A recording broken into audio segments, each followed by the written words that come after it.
"Hello, Emily Johnson," said the older woman. Her neighbor friend Mary Smith said hello. "How are you holding up?" "Hello. What can I say?" "I'm hanging in there." Emily Johnson smiled sadly. "I'm not used to it, unfortunately. First my husband, now my son." Emily Johnson tried to pretend that everything was fine. It was difficult. The recent death of her son had hit her much harder than one might think. The emptiness inside grew daily, crowding out all thoughts and feelings. "You're good. I don't even know how I would have done it myself," Mary Smith shook her head. "Yes, the job helped. After my husband died, the business he left behind had to be rebuilt almost from scratch. Jack, my son, helped me. We built the company together." And now, Emily Johnson felt tears welling up in her eyes. She took a handkerchief out of her pocket and dabbed her eyes. Her son's funeral seemed to have taken the last of her strength. While outwardly benevolent, inwardly the old lady was nearly falling apart. Jack was so young, so handsome. A car accident is a terrible thing, Mary Smith shook her head. It wasn't the car. It's just that he lost control and plummeted off the bridge into the river. Can you imagine? The body was in such a state that they had to bury it in a closed casket, Emily Johnson sobbed. Did they do a DNA test? Maybe he wasn't the one driving. Who else would it be? The car is his. The papers in it are in his name. Her mother shook her head without hope. No, I didn't do the test. It's not like I'm related to him. Took Jack from an orphanage once. I had health problems when I was young. My husband and I couldn't have children of our own, so we decided to adopt. I actually love babies. But right now you can only dream about it so the house won't be empty. Emily Johnson felt her shoulders shake. To remain like this in front of her neighbor was not to be desired. So the widow nodded politely and then headed in the direction of her mansion. The large 3-story building now seemed to her like a cage, filled only with silence and shards of the past. It was unbearable to live here all alone. Therefore, Emily Johnson increasingly preferred to go away on business trips for work. The train is now arriving on track 3. Move away from the edge of the platform, came a distorted voice from the speaker. Emily Johnson stepped carefully off the step, picking up her light suitcase. Hi, can you tell me which way to go to the subway here? A man's voice suddenly sounded. Emily Johnson turned around, seeing an unfamiliar man surrounded by 5 children. It's right next door. Come out of the train station and take an immediate left, she said in surprise. Thank you. And that we just came from the village. We don't know our way around at all. My wife Amber went to look for a diagram. I thought I'd ask you, the man smiled. My name is Adam, by the way. You'll have to excuse us for being so casual, we're just country folk. Adam smiled embarrassedly, cradling the kids in his arms. 3 boys and 2 girls huddled around their father, looking around fearfully. They all looked shabby, as did the father himself. His clothes smelled of smoke for some reason, and were stained with soot in some places. Shall I walk you out? Emily Johnson offered serenely. Oh, we'd be glad to, or we'll get lost. Let's just wait for Amber. Otherwise, we don't even have phones to call each other. We've never traveled by train before. Everyone lived in their own village, the man replied. Do you use it much? Adam inquired casually. I almost always take the trains for work. I like luxury accommodations and leisurely travel. I'm afraid of airplanes. Emily Johnson waved her hands. Your position must be important, Adam nodded. My own business, she brushed it aside. What are you in town for? We're in trouble. Adam immediately grew sad. The house burned down. Nothing left at all. Only 3 of us survived in what we were wearing. So we decided to go to town. There's nothing to live on, of course, but it's even worse in the country. No work, no property. What about you now? Where are you going to live? Emily Johnson asked sympathetically. Hang around for a while and then I'll get a job, Adam said as he continued to cradle his toddlers, 7 or 8 years old. Wary, they looked around, expressing a clear distrust of the world. Emily Johnson's heart clenched. All right, adults, but why should such tiny children wander around in the middle of nowhere and wait for a miracle hungry, cold, without a clear and understandable prospect for tomorrow. No, such a kind-hearted woman simply could not afford.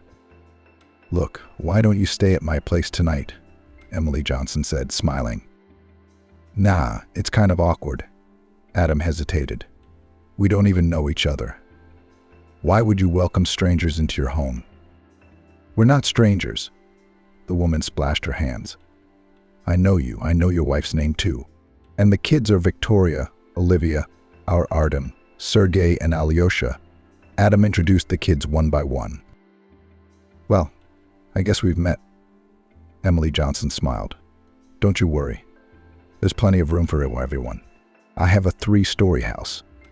I live all by myself, so don't be shy with me." "I don't know. If you're so sure, we won't be a problem." "It's settled. No more talking.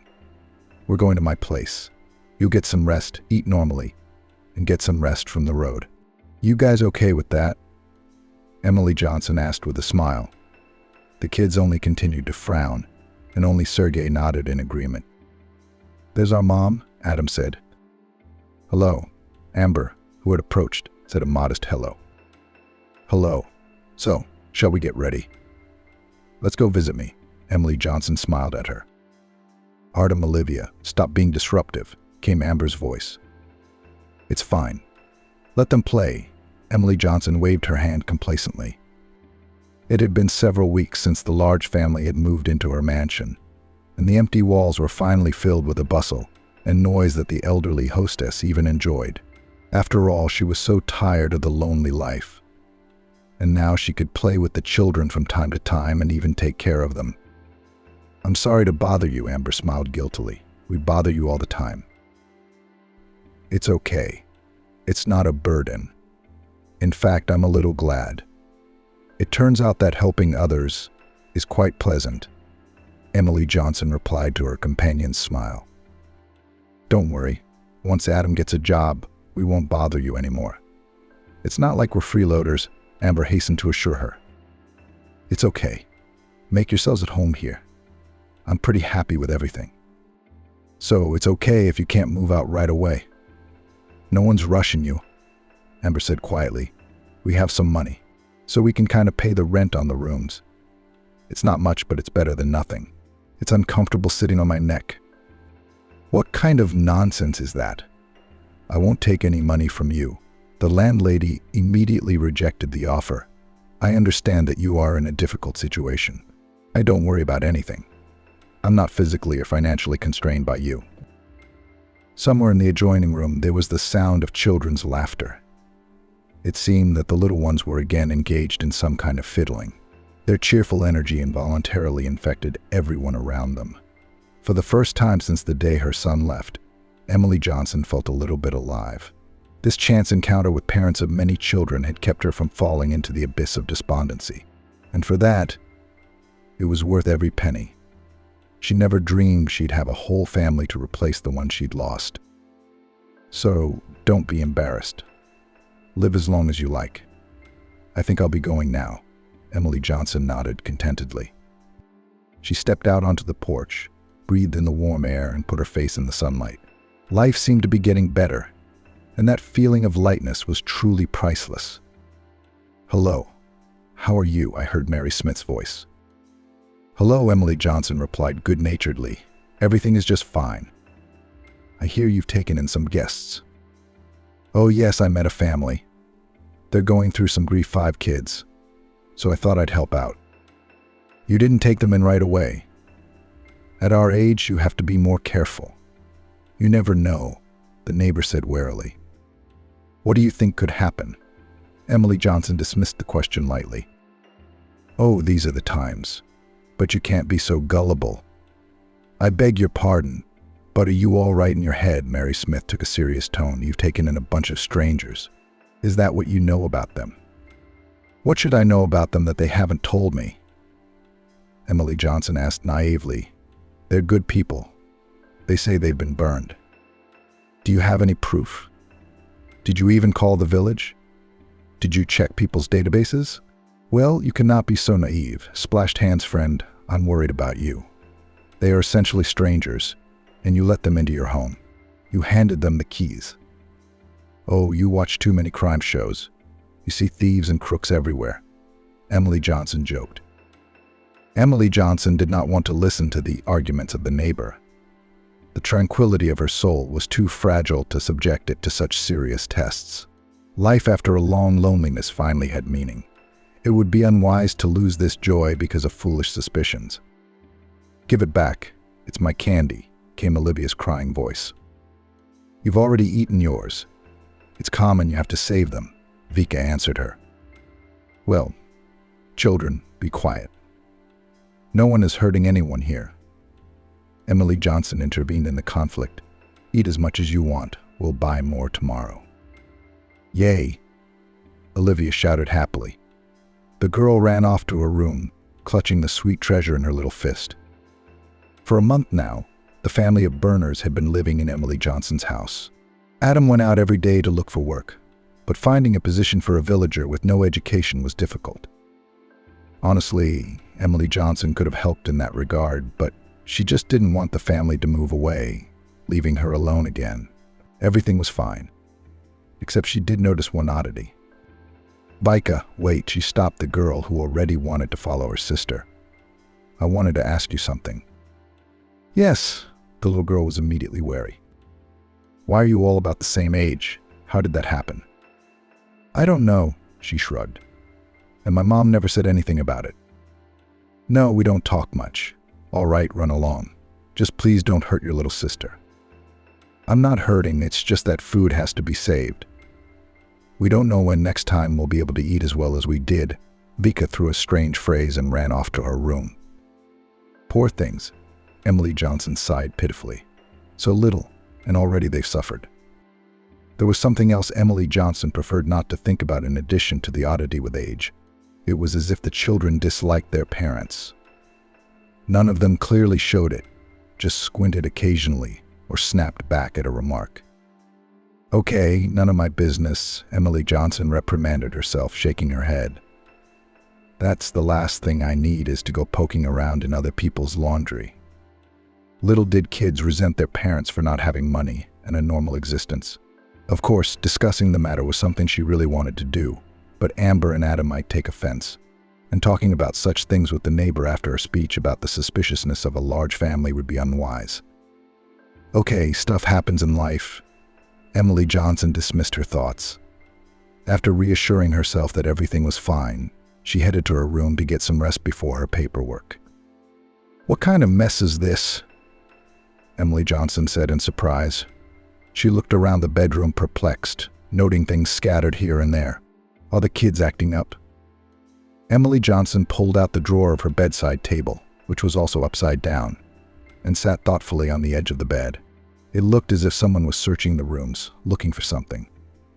"That's an interesting twist," she said thoughtfully. Thinking was kind of bad. About Adam and Amber, she didn't want to think about them.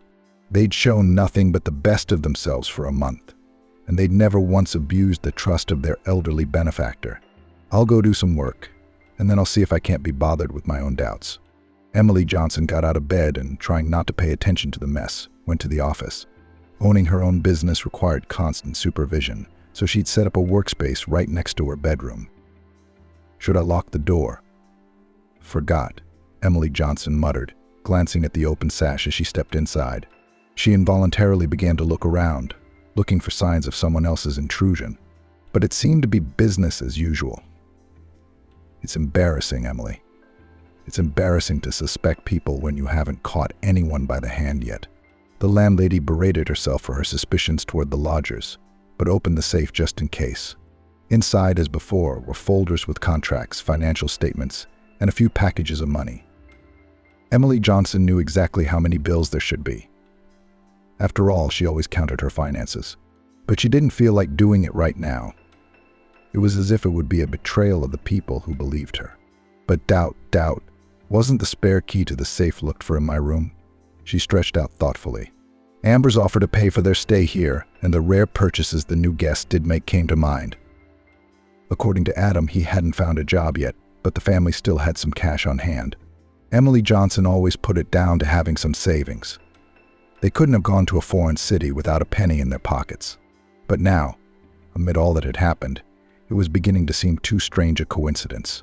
No, it can't be, she reprimanded herself for the umpteenth time. This was definitely some kind of mistake. Blaming the innkeepers right now without proof was foolish. If Amber and Adam had nothing to do with it, it would hurt them badly and undermine Emily Johnson's own reputation. But if they were, indeed, plotting a robbery, the landlady thought for a moment. She was never a naive fool. Otherwise, she would not have been able to raise from the ruins of almost ruined company of her husband. The question of stealing money from the cabinet was very serious, and it was necessary to prove or forever disprove the involvement of her new friends in this case. Emily Johnson resolutely picked up the receiver of an old-fashioned cordless telephone and dialed the number of a familiar security specialist. "Hello, I'm listening to you," came John Smith's voice almost immediately. "Hello. This is Emily Johnson." "Hello. I recognize you," came the businesslike reply. "Is something wrong?" "Well, it's not like it happened directly. Anyway, can you set up cameras in my office?" "Sure. When do you need to?" "Soon." Amber asked, "Have you called the electricians recently? Is everything okay?" "Concerned?" Adam inquired. "You should have told me. I know my way around wiring. Why waste money? I'd at least help." "It's no big deal. It's just preventative maintenance. The insurance company sometimes sends specialists to make sure I don't start a fire and get a payout from them." Emily Johnson smiled. "And your house is insured?" Adam clarified with unusual interest. Of course, Emily Johnson didn't want to lie to her new acquaintance, but had to come up with a convincing story so that the expert sent by John Smith to install the camera wouldn't arouse suspicion. "Okay, good night then." Adam waved his hand, bidding his hostess farewell. "Good night. I'm leaving again tonight. I'll be away from home for the night. So don't worry, if anything," Emily Johnson replied. As she looked at the man, she noted that he had once again come back with nothing. The jobs were either low-paying or not matching the description in the ad. Maybe she should have put someone on Adam to find out what he was doing all day long. But Emily decided to take that step only after she had hard evidence. "So, let's see what we have going on," she said to herself as she left the house. Getting into her car, she drove away from the mansion and opened her laptop. The screen was displaying images from all the cameras in the study. For several days now, Emily had been repeating her nightly vigils, diligently monitoring what was going on in the house while her mistress was away. Just a couple more days. "If I don't find anything, I don't know how I'll face them," Emily Johnson said. The monitor, as always, broadcast a black and white image. The cameras were filming in night mode, so as not to give away their presence with the lighting. "I think I'm just crazy." Emily shook her head, observing the emptiness of the office for the umpteenth time. It was already the third day, and the mysterious thief still hadn't shown any activity. Perhaps it was time to call it a day.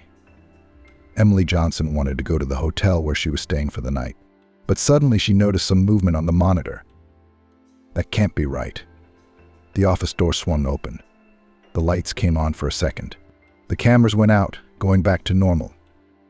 And then Emily Johnson saw, to her horror, Adam and Amber strutting around the room.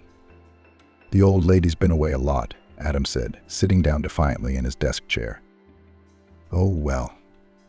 There's time for a proper turnaround," Amber answered him, leaning over to the safe. The cameras were recording the sound perfectly, and Emily Johnson could hear the conversation in great detail. "It's time to wrap it up. I think we've had enough," Adam said. "Man, this house is so cool. I really don't want to leave. Why don't we pull some kind of scam to get the old lady to write us into the inheritance, and then send her away?" Amber suggested. "You think the relatives will let us? I bet there's a line on that house already." "She doesn't have anyone. Her son died, her husband died a long time ago. No other relatives. I already figured it out," Amber bragged. She pulled her keys out of her pocket, opened the safe with ease, and began counting the bills in stacks from each stack. Emily carefully pulled in a few bills at a time, placing them in a prepared baggie. Man, change, I want to get a proper spread already, Amber said, regretfully returning the wads of money to their place. Emily Johnson pressed her palms to her lips, trying to suppress a sob. Could she have miscalculated so badly? Blindly put her trust in true con artists? The people who had been so loving and caring were going to take her property, cynically and brazenly disposing of her benefactors, without a shred of regret. "What are you guys doing here?" Jessica's voice came over the recording. The girl entered the office sleepily, squinting her eyes against the bright light. "None of your business," Adam immediately barked at her. The little girl flinched but didn't run away, stopping on the threshold of the office. "She's so nice. Can't we at least not rob her house, please?" Jessica said. "None of your business, you fool," Adam barked. "Go to bed or I'll give you a good beating. Don't you dare meddle in our business." "You little shit," Amber hissed, looming menacingly over the girl. "Or else you'll end up back in that dump we pulled you out of." As Emily Johnson listened to them talk, she gasped again. She certainly hadn't expected such treatment of children. And now, looking at all of this, she absolutely realized that she had fallen for the scammers who had simply fooled her by pandering to the guise of multiple child weather beaters. "John, I'm sorry to call so late," Emily Johnson said in a shaky voice as she dialed a familiar number on her cell phone. "That's okay. I'm still awake," the security specialist responded. "John, my situation is complicated," she sobbed. "It's okay. Can you tell me?" Emily Johnson briefly recounted what had happened, interspersing the sad story with her own sobs. The story of the crooks had really broken her heart, and now she didn't know how to deal with the misadventures that had befallen her. "It's okay, Emily Johnson. Don't be afraid of anything," John said cheerfully. "Email those notes to me and drive yourself to safety." "What do you plan to do?" Emily Johnson interjected in a trembling voice. "Call the police, of course. With evidence like this and a practically clean confession, they're sure to go to jail. I don't even worry about it." "What about the kids? What about the children?" "I don't know if they're their legal guardians, but either way the kids are too young." "They'll definitely be sent to an orphanage," Emily Johnson replied. "It's generally a solvable issue, but I don't know if you should mess with it. It's age, after all. It's just that I'm attached to them." "All right, let's deal with the issues as they come up. We'll deal with your adult guests first, then we'll think about the fosters." "Okay." "Thank you," Emily Johnson sobbed and disconnected the phone. Emily leaned back in the driver's seat, feeling her sobs tearing outward. The world had once again dealt her a cruel blow to her very heart. It wasn't fair. It just wasn't fair. What a fool she'd been, believing the first people she met and bringing them into her own home. "So, Emily Johnson, all set," John said, putting his arm around the older woman's shoulders.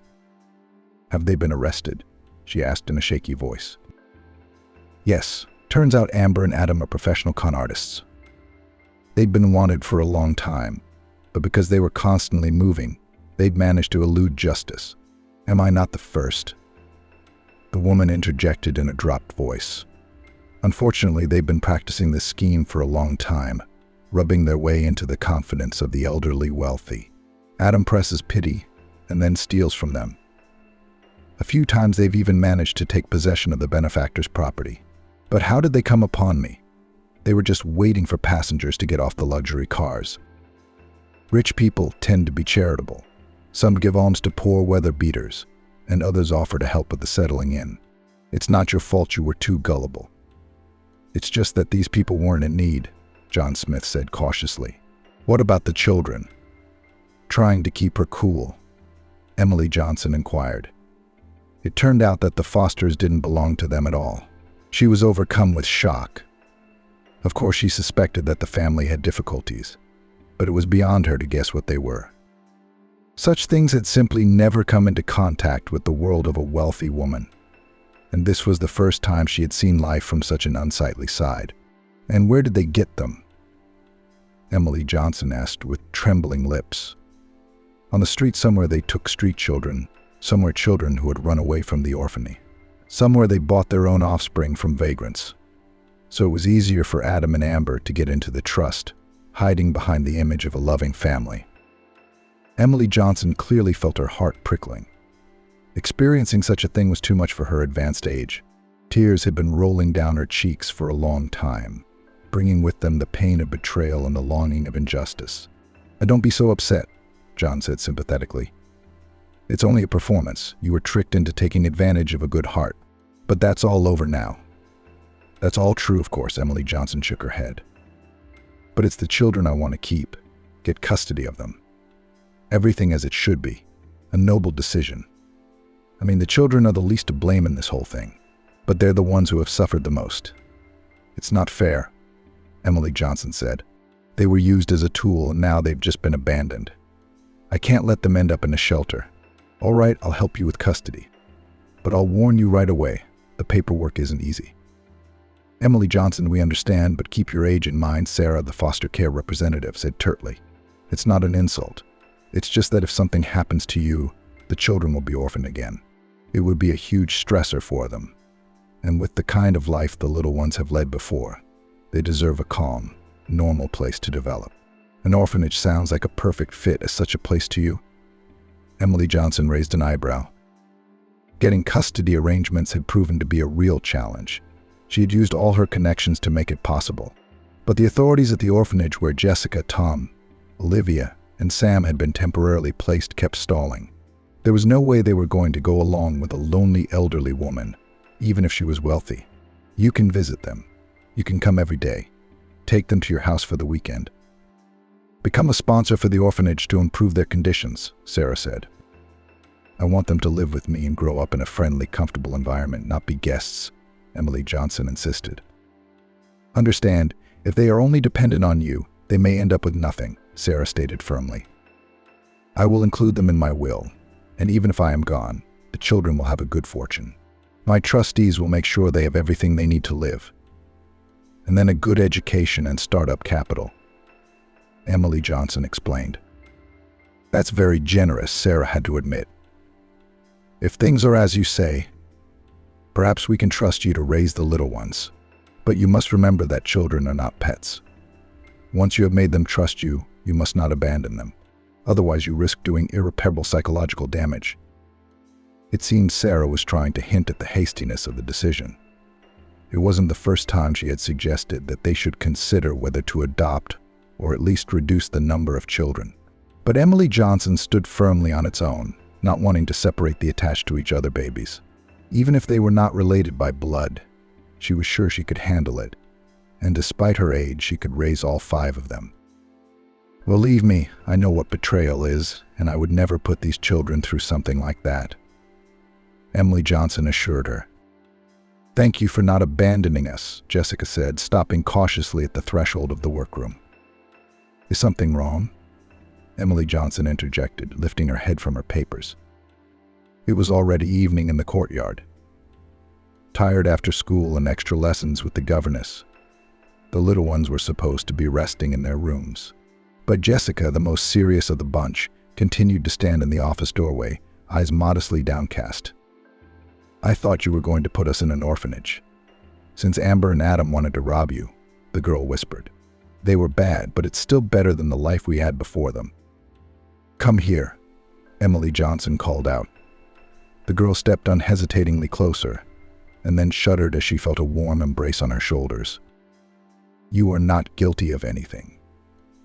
And I will take care of you now," Emily Johnson whispered, settling the girl into her lap. Despite her young age, Jessica was already smart beyond her years. It seemed that she had been through a lot of bad things that made the child grow up too fast. The fate of this little girl made Emily Johnson's heart ache, and she made a firm promise to herself that the children would never see poverty, hunger, or mistreatment again. "Thank you," whispered the girl, timidly embracing her benefactress in return for the first time in ages. The idyll was shattered by the sudden ringing of the doorbell. Jessica flinched, and Emily Johnson glanced in surprise at the intercom screen next to her desk. There was a woman shuffling nervously from foot to foot on the doorstep of the manor house. "Who could that be?"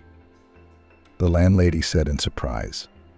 The stranger on the porch looked quite neat and was dressed in decent clothes. Definitely not a vagrant, but not a caretaker's representative either, each of whom Emily Johnson had managed to get to know personally. "Hello, who are you here to see?" she said, pressing the intercom button. "Head girl, wait," the woman responded, slightly stammering with excitement.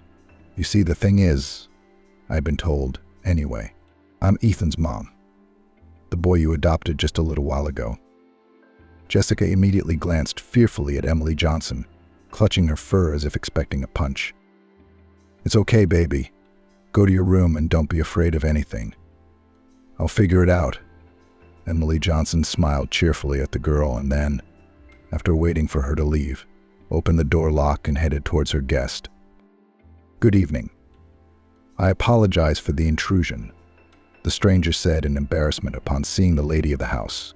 "My name is Rachel, and the orphanage where Ethan was recently admitted said that you are now his guardian. I'd like, if possible, to at least see him, make sure my son is okay." "I'm sorry, Rachel, how come?" Emily Johnson perplexedly interjected, eyeing her guest. "I thought my children didn't have parents. Or what?" The little ones became irrelevant to them. "That's an odd coincidence. You only showed up when Ethan found a real home. I checked. The kids were in orphanages or on the streets. There's not a single mention of you in any of the paperwork, which begs the question, how did this happen?" "You see, it's a very complicated story," Rachel replied in a shaky voice. "The thing is, I had an affair with a young man. We were kind of from different backgrounds. He's a rich heir to wealthy parents, and I'm a simple girl from the countryside." Rachel stepped from foot to foot. She nervously rubbed the edge of her blouse and nibbled her lower lip. She was clearly uncomfortable in such a rich house. A story from the past was hard to give, forcing her to go through a not-so-pleasant period of her life again. "We started dating my young man. Loved each other, at least I thought we did. He became my first man. Then I found out I was pregnant. The wedding, I take it, didn't take place," Emily Johnson clarified. "No," Rachel replied. "His parents were against it, insisted on an abortion. Offered money, scared me with a lawsuit. But I didn't listen. I gave birth to a boy. I didn't need their fortune. The two of us would have just gone away together to my parents' house. But they," Rachel exclaimed, pressing her back against the front door. Her shoulders shook. Her face was distorted by an inexpressible sadness.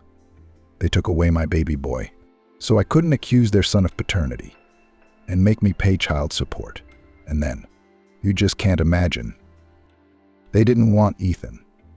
They didn't want to acknowledge him and just put him in boarding school like a worthless thing." Rachel sobbed, covering her face with her palms. Looking at her, Emily Johnson realized that the girl was speaking quite sincerely. Her emotions were too strong. It was the kind of thing even the best actor couldn't fake. "The worst thing is that I was not allowed to see him, even in the boarding school," through tears continued Rachel. "I couldn't adopt him. I couldn't find out how my boy was doing. They changed the orphanage to an orphanage, then moved him to another orphanage. They did everything they could to make me lose track of them. I wouldn't have known about you if it wasn't for Sarah, an old classmate of mine. She tried to delay the adoption so I could get here. But I didn't." Emily Johnson walked over to Rachel and cradled her in her arms. A mother's heart had heard all that was needed, and now the mistress of the house believed in the words she had spoken. She could understand the feelings of this unhappy young woman, whose heart had been scarred not only by the long separation from her child, but also by injustice. Now they both stood silently lamenting the unjust fate that separates mothers from their babes. "Will you let me see him?" "Please," whispered Rachel. "Of course," Emily Johnson replied. "You can see him as much as you want. The baby needs a real mother. There's no way you can separate them." Rachel calmed down a little, put her palms down, and looked at Emily Johnson.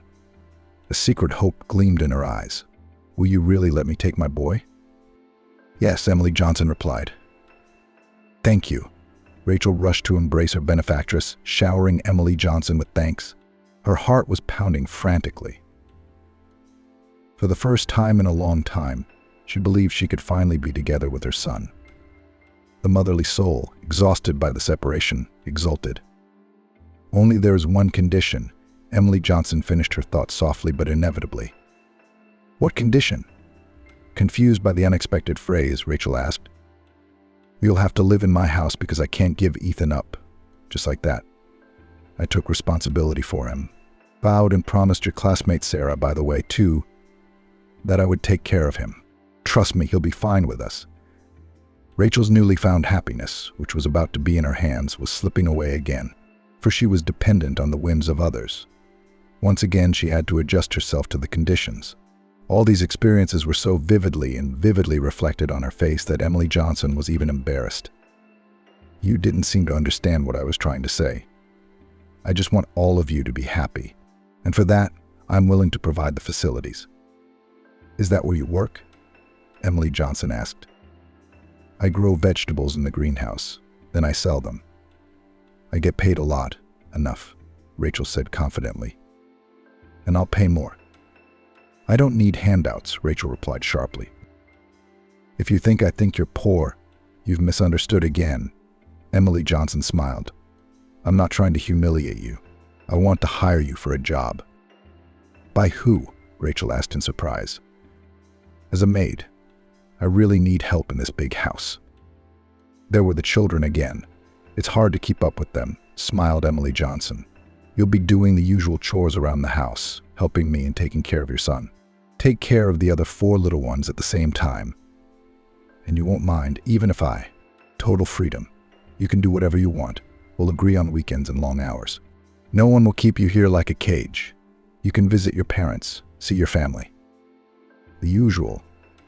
Rachel froze, contemplating the generous offer. Emily Johnson was offering a real chance at a better life, and besides, she really wanted to see her son. Only I have a fiancé out there in the village. We met strangely. I saved his life, you could say.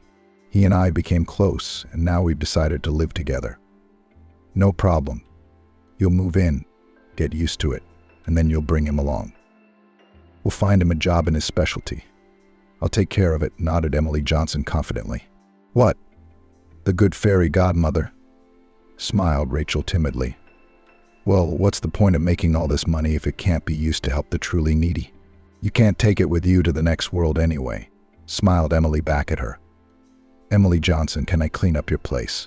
Said Rachel, knocking on the office door. Yes, daughter. Come on in, echoed the lady of the house. Several weeks had passed since their arrangement. Rachel had indeed moved into the mansion officially, but contracted to work as a maid. Emily had observed all the formalities so that the woman could feel completely safe. Thank you for helping out, the office hostess said. Tired, I suppose. You're always at work. Business is a tricky thing. It's hard to keep up with the dust, Rachel retorted. She fluttered effortlessly over the shelves piled with documents, deftly wielding a special brush. Rachel was happy with her life, quietly humming a song under her nose, tidying up her office. Emily Johnson looked at her with a smile, happy that she was actually able to make someone happy. Oh, where did you get this? And why is it in a black frame? Said Rachel suddenly and superstitiously crossed herself. What? Interjected Emily Johnson in surprise. What frightened you? Isn't it? Where does she come from? Said Rachel disconsolately, pointing to the photograph. Emily Johnson looked up in surprise at the black frame on her desk. The image had a black ribbon crossing the right-hand corner. Smiling carefree was a young man looking somewhere in the distance with clear eyes. That's my son Daniel, Emily Johnson replied. Unfortunately, he's dead. Oh, no, he didn't. He's not dead, Rachel exhaled. That's my fiancé's. Only he never remembered his name, so he chose a new name, Michael. Wait. This is some kind of joke. What does this have to do with your fiancé? Frowned Emily Johnson. The past and history had taught the lady of the house a lot. She no longer took people at their word so easily, making sure to verify every statement they made. Biography of Rachel herself John thoroughly studied. But they somehow forgot about the fiancé, deciding to postpone it until better times. Look, if this is some kind of hoax, Emily Johnson began sternly. No, believe me, Rachel exhaled fearfully. I met him a while ago, you might say, picked him up in the bushes, Found him with his head bashed in, all bloody. Here in town, by the way. I came here on business, and I saw him lying there, and everyone was passing by. I felt kind of bad about it. I gave him first aid. "Why didn't you take him to the hospital?" Emily Johnson asked. "Because he had no ID, no phone, no money. Nothing. All beat up and red. I figured they wouldn't treat a homeless guy in the hospital anyway, even if they turned him into the police. It's just a lot of trouble."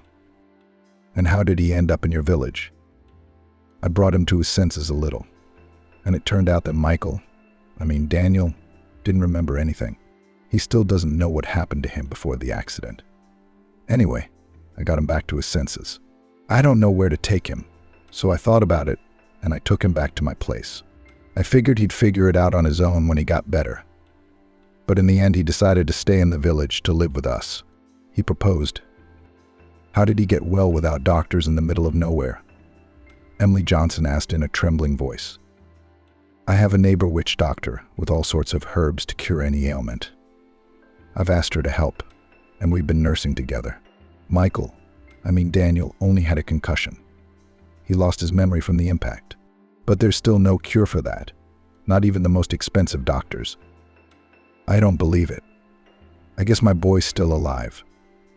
Emily Johnson felt her lips begin to tremble, barely imagining that her own son needed help while she quietly buried someone instead of Daniel. She felt a monstrous sense of shame.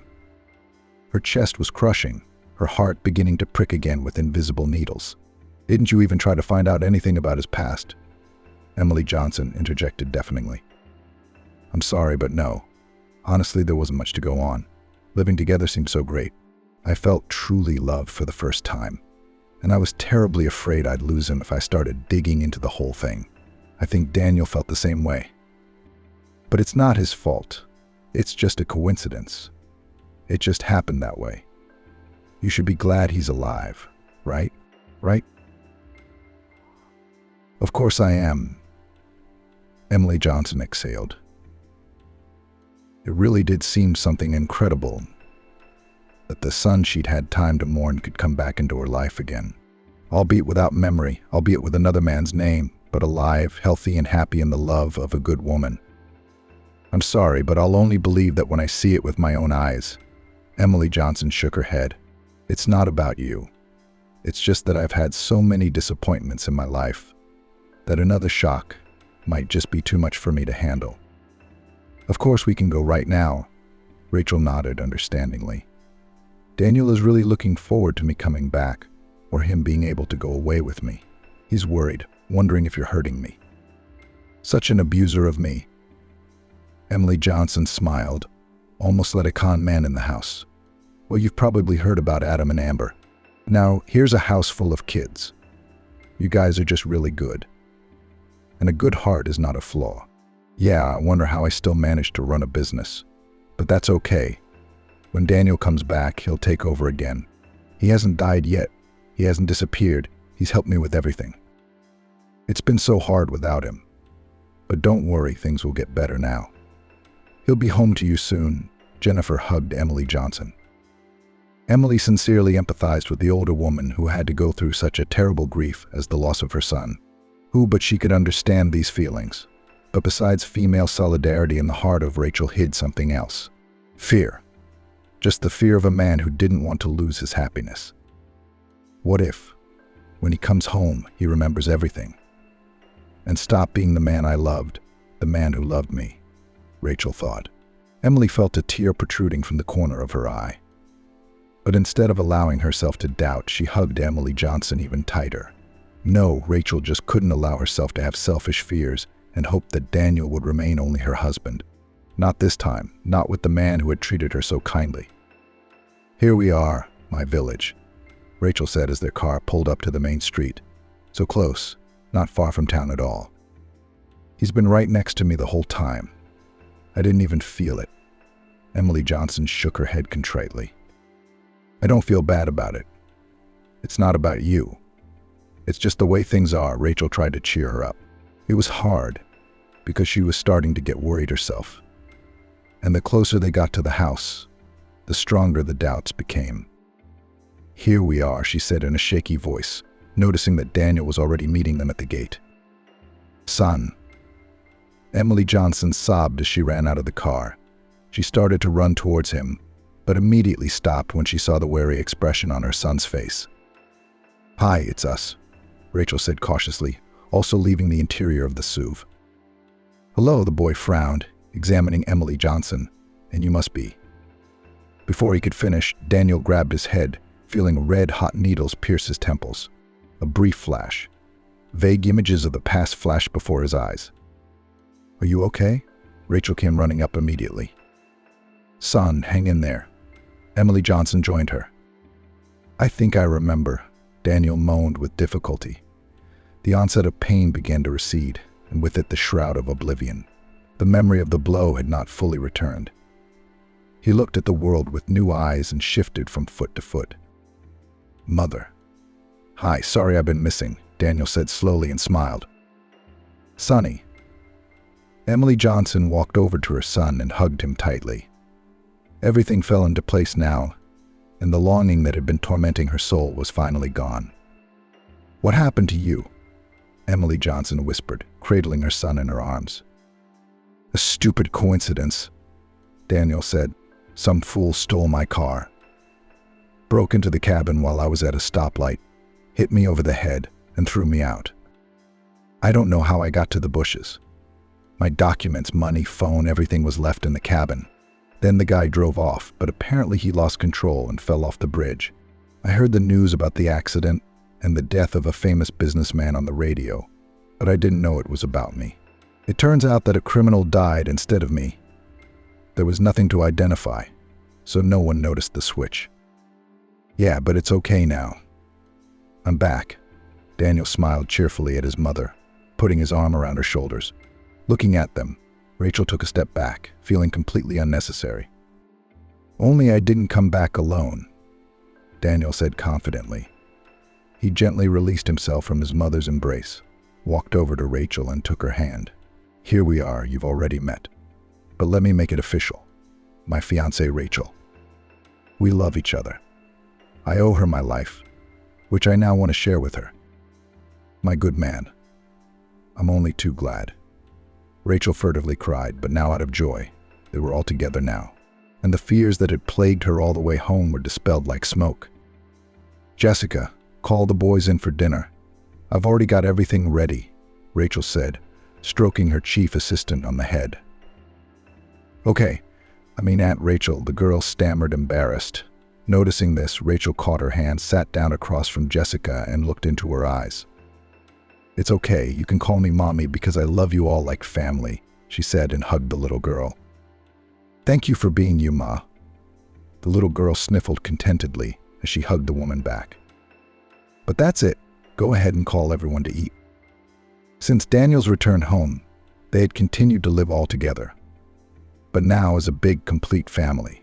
Rachel still helped Emily Johnson around the house the same way, but now as Daniel's sister-in-law and legal wife. But still, they took home a helper as well. Jessica, Tom, Olivia, Sam, and Ethan were loved as their own children. All 5 little ones settled in perfectly in the big house, filling its empty walls with boisterous fun and sincere happiness. "You're such a good girl," Daniel said, walking into the kitchen to his wife. "Love you." America is all about the kitchen. Dawn and dusk spread a cozy light on the girl. She couldn't sleep. Very soon the truck would arrive to take things away from the apartment Jennifer had been renting for almost 8 years now. She'd come here as a young, inexperienced girl. Just out of high school, just started university. Jennifer felt like a kid back then. Perhaps it was because her mother was still alive. Now Jennifer was a completely different person, an adult, knowing life, burdened with the baggage of experience. And she was even a little envious of her young, enthusiastic self. Then it seemed to her that only the best, brightest, most interesting things were ahead. At first it was so. Life in the city turned around. The girl spun a motley round dance of studies, new acquaintances, previously unexplored entertainment. It was fun. And then troubles fell on Jennifer's head one after another. She had to grow up quickly, take off the rose-colored glasses, struggle. Jennifer was born and raised in the town of Cedarville, located about 160 kilometers from the big city of Phoenix. Her childhood was just wonderful. loving parents, numerous friends, faithful dog buddy, a mix of sheepdog and mongrel. What else does a child need for happiness? In the summer, Jennifer and her friends rode bicycles to the river and walked in the woods. In winter, the same company had fun riding down the mountains on sleds, or just cardboard and building huge snow forts. Jennifer always studied well. Studying was easy for her, and Mom was always there for her. If anything is unclear, will prompt, help explain. Dad was often absent at work. He worked as a driver on the local farm. He took produce to the city, or, on the contrary, delivered something from the city to the owner. Jennifer's father grabbed any part-time job to bring home more money, because his wife, after the birth of his daughter, left work to deal with the child. So the breadwinner of the family was one. Jennifer was indeed a long-awaited daughter. Her parents hadn't had a baby for years. What only they did not do, and the holy places traveled, and healing springs visited, and to a variety of herbalists went. This is, of course, after the official medicine gave the future mother Jennifer sentence infertility. Doctors did not leave a woman no chance that she will be able to get pregnant. They advised to resign or take a child from an orphanage. Only then the couple decided to go the unconventional way: witch doctors, monasteries, healers. In the end, the miracle still happened. True, at the time of the birth of their daughter, Jennifer's parents were already over 40. Their peers were waiting for grandchildren, and they just had a baby. Needless to say, the mother and father did not want to admire their little girl, could not admire her. Everything she did delighted and amazed them. Jennifer grew up with a sense of reliable rear behind her back, in an atmosphere of love and acceptance. When the girl became older, of course, she noticed that her friends' parents are young, beautiful, strong. Her parents are almost like grandparents. But Jennifer had never been stressed by this fact. On the contrary, she sympathized with her peers when she saw how their fathers and mothers treated them. Adults often yelled at the children, got annoyed, sometimes even hit, and called them names. Nothing like that ever happened in Jennifer's family. Her mother and father always respected their daughter's wishes and were very attentive to her. They asked how her day was, discussed Jennifer's problems together. The girl clearly knew home as a place where she will always understand, always support. This feeling was worth a lot. Her mother and father were happy that their girl was doing well in her studies. They set her up for further study at the university. They often talked to their daughter about the importance of higher education.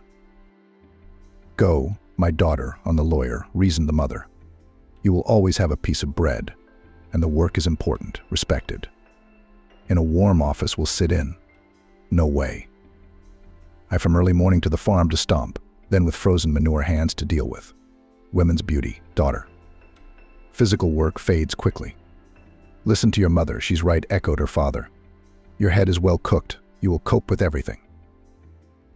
And this unconditional faith of her parents in the successful future of their daughter supported the girl, gave her strength, faith, and it began to seem that she, herself, of course, everything will work out. Often father and mother put their daughter as an example of the neighbor's son, Tom. He was a couple years older than Jennifer. A short, sturdy boy.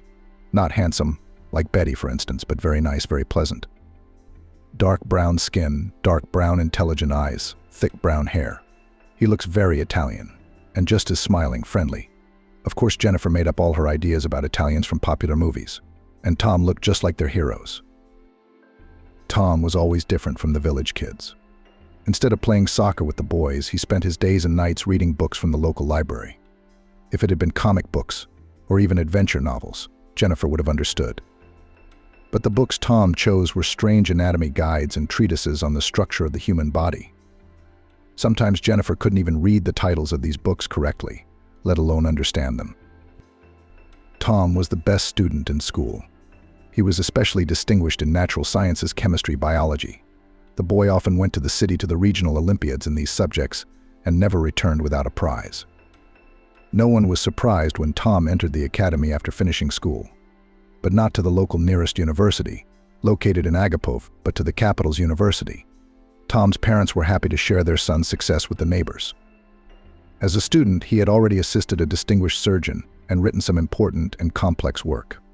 In general, appreciated their pine Tom metropolitan luminaries. Jennifer was both happy for her neighbor and a little sad. Tommy flew up so high you can't reach him. Jennifer liked that guy. except she never admitted it to him. First of all, she was too young for him. Secondly, that's the last thing you want to do. Hang yourself on a guy's neck. Jennifer's not like that.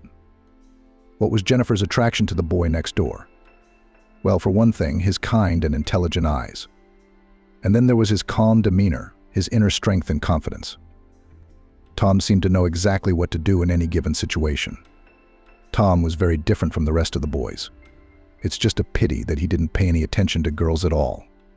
He was always busy just studying. But sometimes he and Jennifer would talk. They lived near each other, so they'd come home from school together. They'd meet each other on the way home from the store, too, and they'd talk neighborly.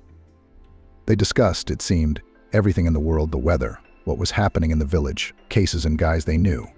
Sometimes they talked about world problems, mysticism and miracles.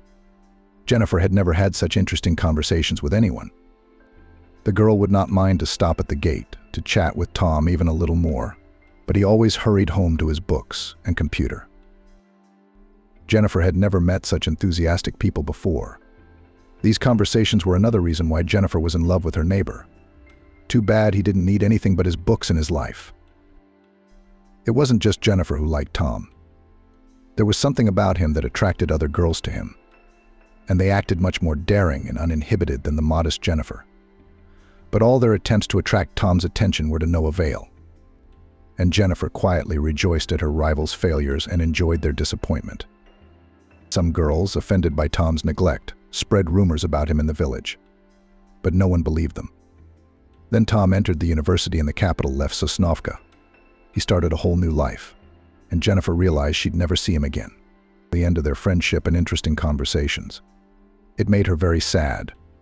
But what could be done? Tom was held up as an example to all the Sosnovsky children, not just Jennifer. His name had become almost a household name. Study like Tom, then you'll get somewhere in life.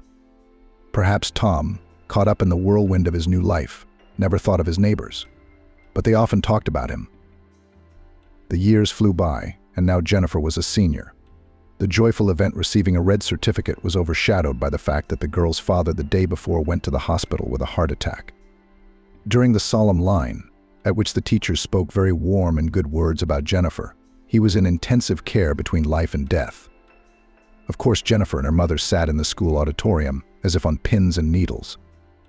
It was no time for celebration for both of them when a dear, beloved person was in such a state. Yes, this was not how Jennifer had envisioned this day. She had worked so hard, studied so hard to make her parents proud of her during the graduation. For the first time, the girl regretted that her mother and father were already so old. She used to be happy about it. Her adult parents were much more tolerant of her than her younger ones. But the situation with her father showed that elderly relatives are no longer distinguished by good health. Something could happen to them at any moment. My father spent all of June and half of July in a coma. He never learned that his daughter had enrolled in law school at State University. Then, at the height of the summer, Jennifer's father passed away in the hospital walls, never regaining consciousness. It was a huge blow for both the girl and her mother. But they were together, supported each other, consoled. Somehow they coped with grief, especially since they had a lot of things to do, and it distracted from sad thoughts. After the funeral, her mother and Jennifer together went to the city and chose an apartment where the girl was to live during her studies. It was a small studio apartment in an old 5-story building. The most fortunate thing was the location of the dwelling. The university was within walking distance. This meant that Jennifer would not have to spend every morning at the bus stop waiting for the right bus. A 10-minute walk and she was there. Jennifer was excited to be starting a new life. First of all, it's exciting and interesting. Secondly, it was easier to get over the loss of her father. After all, new experiences are distracting. Youth took its toll in the city. Jennifer recovered quickly, felt the joy of life again. She met new people. She even got a young man. Stephen, a student, took Jennifer to cafes and to the waterfront. They walked, holding hands, kissing. Their relationship was light, superficial. The girl understood it perfectly well.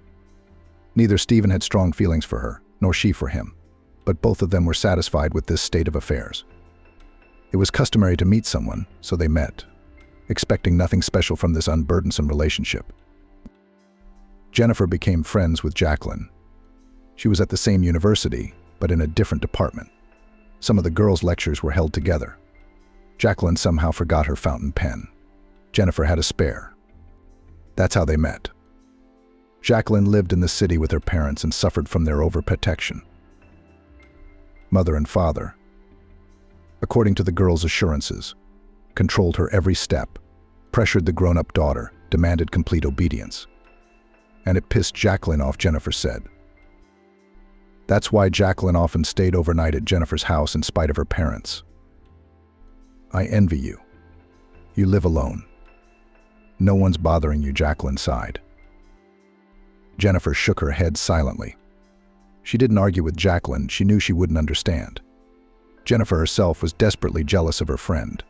Her parents didn't seem evil or abnormal. They simply loved their daughter and were not indifferent to her fate. And Jacqueline did not understand her happiness. And it's so great to have both mom and dad around. Both young, healthy, energetic. The bitterness of her father's loss often made itself known, sometimes quite painfully. And my mom was troubling too. She had lost a lot of energy after the loss of her husband. Now mother often had headaches and high blood pressure. She tried not to worry her daughter, but she could see that her mother was not well. They often called each other via video call, and it was impossible to hide the painful appearance. When Jennifer was in her 3rd year of high school, fate dealt her another blow. Mom, Jennifer said. A stroke took her life. It happened right in front of her neighbor Samantha. She quickly called an ambulance, but the doctors were too late. Jennifer refused to accept this horrifying fact. Was she really alone in the world now? Another disadvantage of a late and only child is the lack of siblings. If her parents had had someone else, Jennifer would not have felt such an impossible emptiness inside after losing them. Jennifer was supported by the Clark family's neighbors at the time. They knew both the girl herself and her parents. It was these people who helped a confused Jennifer organize the funeral and wake. It was they who had suggested how to handle the inheritance.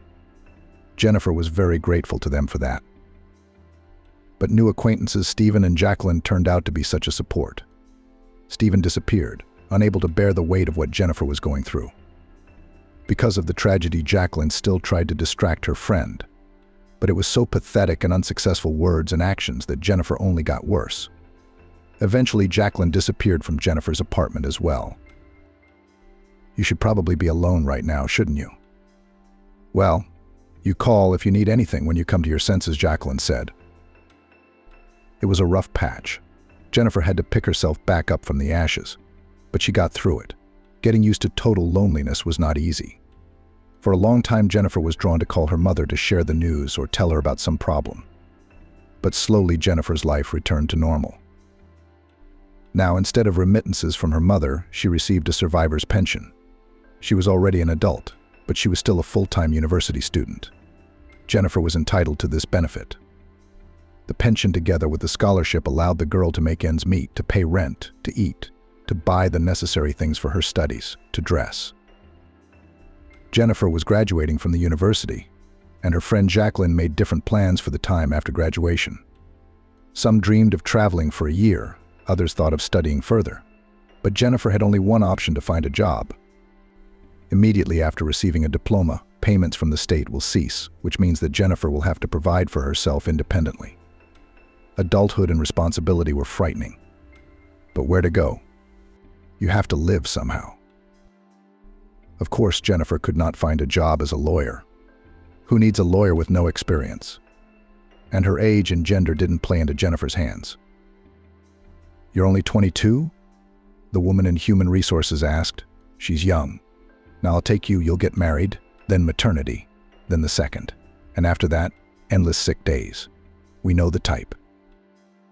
Other recruiters might not have been so frank, but Jennifer could tell from their looks and facial expressions. No one wanted to hire a young girl with no experience. Teach her, then pay her maternity and sick leave. Jennifer tried to convince her employers that she wasn't going to get married, she had no one. And she doesn't want to rush into having children. She realizes that she needs to get on her feet first.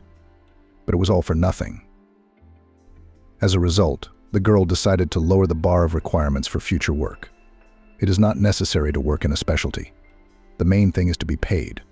So Jennifer stood behind the cash register at the supermarket, replenished the army of specialists with diplomas, forced to work in unskilled positions.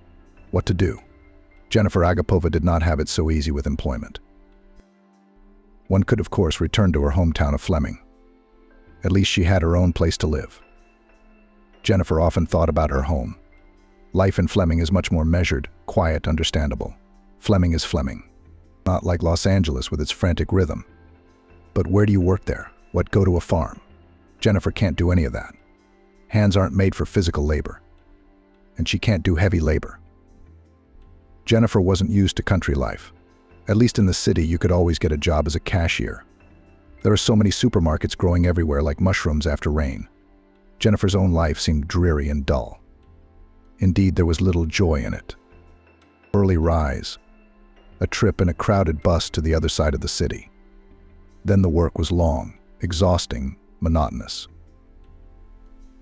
At the same time, it was necessary to be extremely careful, because any shortage was deducted from Jennifer's salary.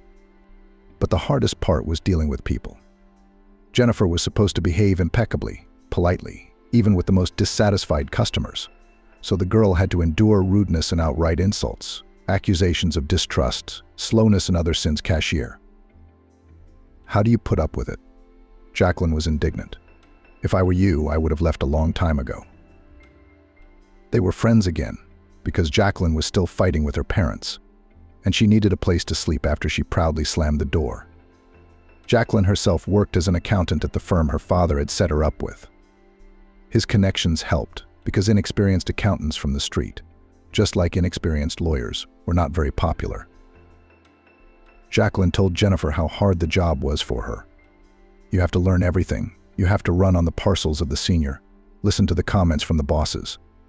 Of course, Jacqueline had loving and caring parents, so she could not understand Jennifer.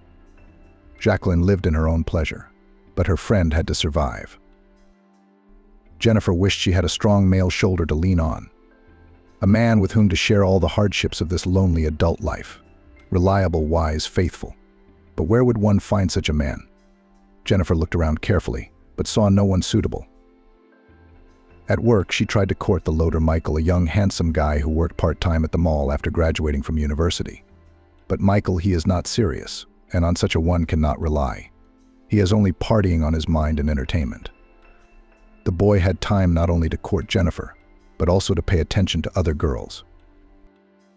No, that's not what Jennifer wanted. Jacqueline, she really got serious.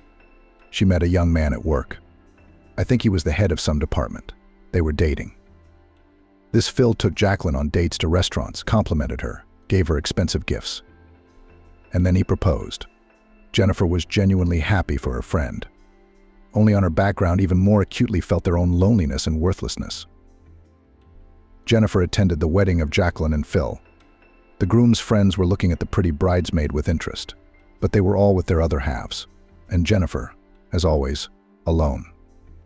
One of these guests, Phil's buddies, Henry the First Think, looked tipsy. He trailed Jennifer down a narrow hallway, grabbed her with his strong hands, pulled her against him, and whispered in her ear, fuming the frightened girl with fumes of booze, obscene suggestions, literally begging her to become his mistress. Promised golden mountains, full content, only to keep everything secret. Jennifer forcefully pushed the rude man away from her. The mood was irrevocably ruined. Jennifer tried to get acquainted with men on the internet. She wrote at once that she was interested only in serious, long-term relationships with the prospect of creating a family. This probably cut off some of the frivolous candidates, but obviously not all of them. Jennifer had a string of unsuccessful dates. She could probably write an interesting book about them, or at least a big article. Maybe you're not acting that way, Jacqueline said thoughtfully, listening to her friend. There's no such thing as everyone turning out to be such assholes. It just doesn't happen. Her friend's words hurt Jennifer's heart. She wanted something else: support, understanding. And Jacqueline actually said that Jennifer was to blame for everything, that it was something wrong with her, not with men. Maybe that was true. Jacqueline would know. Jacqueline had everything worked out perfectly, both in her profession and in her marriage. She and her husband moved into their own apartment with a mortgage. Now she was expecting a baby. Jennifer was happy for her friend, who one by one made her dreams come true. And she hoped, desperately hoping that she would one day be as lucky. For now, her life was chaos, loneliness, moneylessness, uninteresting, monotonous work. Then Jacqueline had a baby, and the friends began to see each other much more often. The young mother was tired, unable to cope with the baby. The husband, according to Jacqueline, she did not help her at all, she complained. And on my parents I am very offended. They themselves asked for grandchildren, and father and mother-in-law promised to help. But as soon as I gave birth, that's it. There is no one. Alone with a baby. I struggle like a fish against the ice, malnourished and sleep-deprived. And he's cranky. I can't take it anymore. At first, Jennifer came to help her friend with the baby once a week. The girl quickly learned to manage the baby. It turned out that nothing was so difficult. Jacqueline enjoyed her visits. She boiled the kettle, put treats on the table, and put the newborn in her friend's care. She'd go for a bath. Then Jacqueline started calling more and more. She had to go to the dentist or to the stores, and as always, there was no one to leave the baby with. So Jennifer put aside her own business and drove to her friend's house. She was tired to work, household chores, but she didn't want to refuse Jacqueline. The girl understood that her friend would definitely take offense. After all, Jacqueline was the only close person for Jennifer. She didn't want to lose her too. And in general, friends should really help each other. That's called friendship, right? In the presence of Jacqueline's husband, Phil, Jennifer felt uncomfortable every time. It seemed that he was unhappy with his wife and the fact that her friend was in their apartment so often. Sometimes young people quarreled right in front of Jennifer, and then the girl did not know where to go from shame. Phil and Jacqueline accused each other of the same thing: laziness, lack of support and help. Yeah. After all, before the baby was born, their family had seemed perfect to Jennifer. Maybe it was just an appearance, and then suddenly, out of the blue, another inventory of the supermarket's cash register revealed a huge shortfall. It looked like Jennifer was the culprit. The girl, hearing the amount of her debt, stunned. She even felt a little sick to her stomach. She didn't have that kind of money.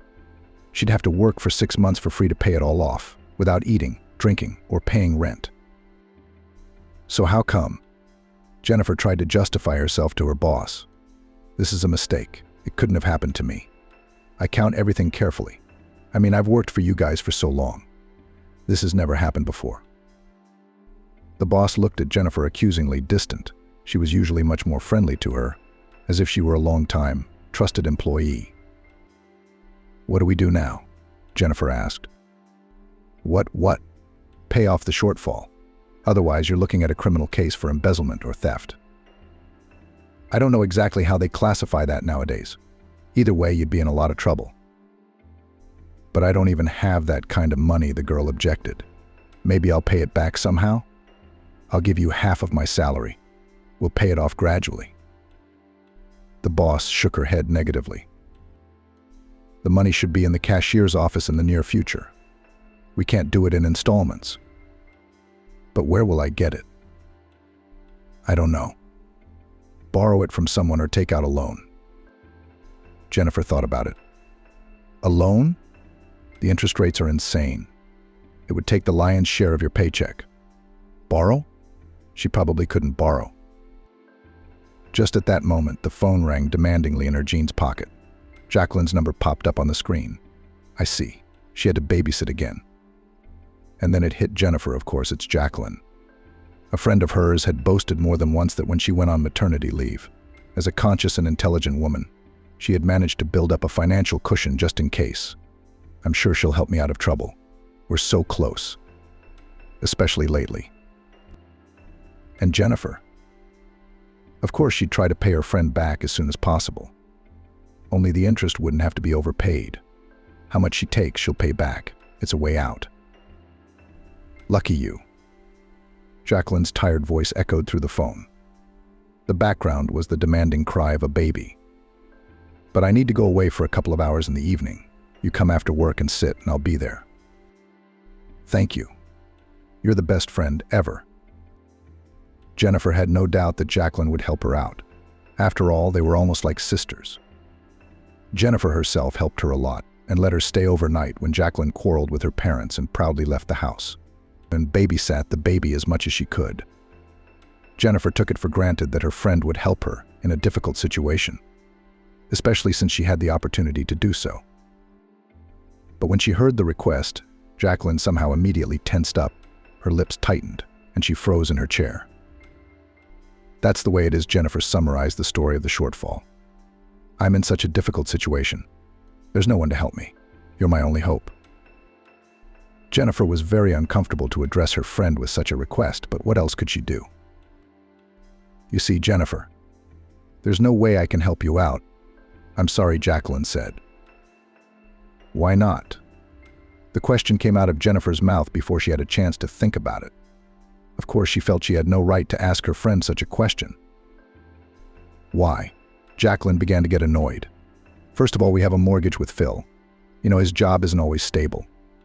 So these savings of mine are being spent slowly. And then there's the baby, the diapers, the formula. You don't know how expensive all that stuff is. I understand. Jennifer nodded. Her last hope for a favorable resolution to the situation melted away. Jacqueline is unable to help her. That's too bad. So you can't babysit after this rejection? Jacqueline asked quietly, her eyes downcast. No way. Jennifer shook her hands. How could you even think such a thing? Of course I'll babysit. We're friends. Jennifer had to take out a loan. Her already modest life became even more austere. The girl took part-time jobs, spent days and nights at work. In her spare time, Jacqueline was also babysitting. Meanwhile, Jacqueline got a new car. The old car was worn out, and now Jacqueline was driving around in a foreign car from the showroom, new, glossy, beautiful, like a toy. Her friend described the merits of her new car without end. Jennifer listened, nodded, smiled, and tried not to think about how Jacqueline had assured her a few weeks ago that almost all her savings had melted away, that she and Phil were in need themselves. So Jacqueline could have lent her friend money, but she didn't. Well, Jennifer understood perfectly well that Jacqueline should not have given up her dream of a new car for her. It was such a personal matter. Jacqueline could do with her money as she pleased. She didn't owe Jennifer anything. There's nothing to be offended about. Jennifer wasn't offended. She still went to her friend's house in her spare time to help her with the baby. That way the girl felt like she wasn't alone. She seemed to have people close to her. Otherwise, it was completely dark.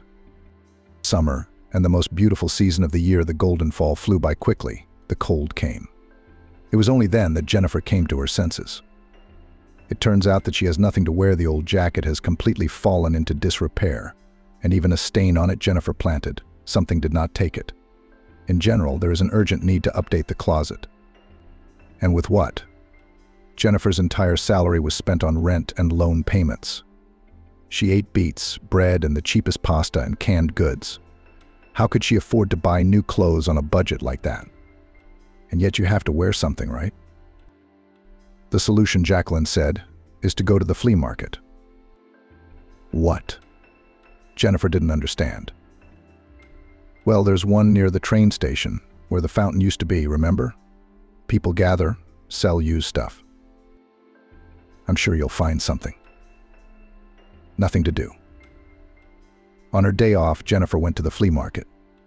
Even the name flea market scared her away. It seemed that the things there would be so dirty and unpleasant that you couldn't even touch them. But Jennifer was wrong. The market looked nothing like she'd imagined it. Straight rows and tall stalls, just like a normal bazaar, and the stuff was quite decent. Dishes, clothes, toys, antiques. Jennifer looked at them with particular interest. It was like walking through a museum. Plastic dolls from her Soviet childhood, books and antique bindings. Someone was even selling a gramophone, a real rarity. But Jennifer was primarily interested in outerwear. And so she finally came upon the right row. There was a lot of stuff here. Brightly colored short jackets, good down jackets, even fur coats.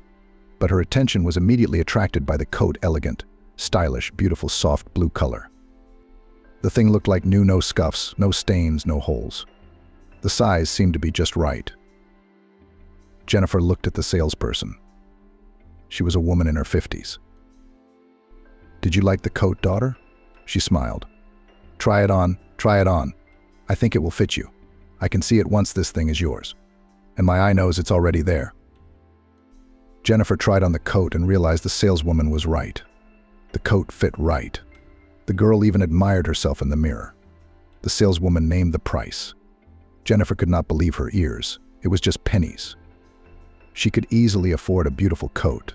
She couldn't even believe her luck. She was leaving the flea market in that sky blue coat. Suddenly it was cold, and she didn't want to put on an old jacket after the elegant thing.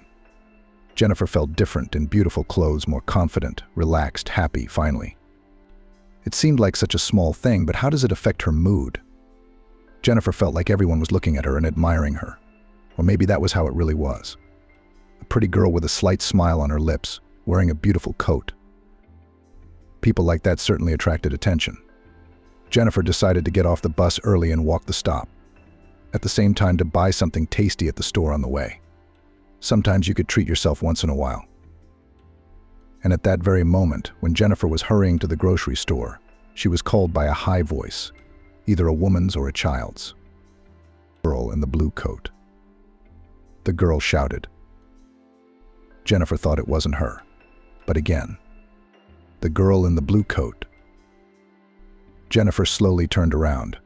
She saw a gypsy girl of about 15 at the empty bus stop. She was the one who'd called her. Tall, dark-haired, snow-white teeth, long black braids, decorated with some beads and thin ribbons, came out from under her shawl. The girl was wearing a short jacket and a floor-length skirt. On her feet were massive sneakers. Jennifer started toward the girl, but the girl took off and hurried toward Jennifer. Finally, they met near a lamppost. "Let me read your fortune," pretty girl said the gypsy. Of course, the girl was just trying to make money off her. But the young gypsy girl won't succeed. She's a bad fortune teller if she can't see that her potential client has no money at all.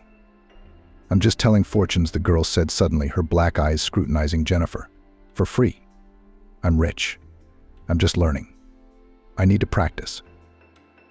Jennifer grinned. She couldn't help thinking that she was a young con artist, that she was just trying to get her teeth into her mouth to steal her purse. But then the girl would be in for a big disappointment. There was nothing there to take. "I see you don't trust her." The gypsy was a chatty girl. "All right, then I'll tell you a little about your past. Then you'll realize that I'm not deceiving you." "Well, tell me," Jennifer nodded. "Shall I give you a hand? The palm of your hand? Can you read the palm of my hand?" "You cheer me up," girl laughed the gypsy. "These are all grandmother's fairy tales. What palm? I don't need a palm. I can see everything in your beautiful eyes." "Well, I'm listening." Jennifer was relaxed for some reason. The girl was so nice and friendly that she has completely relaxed her interlocutor.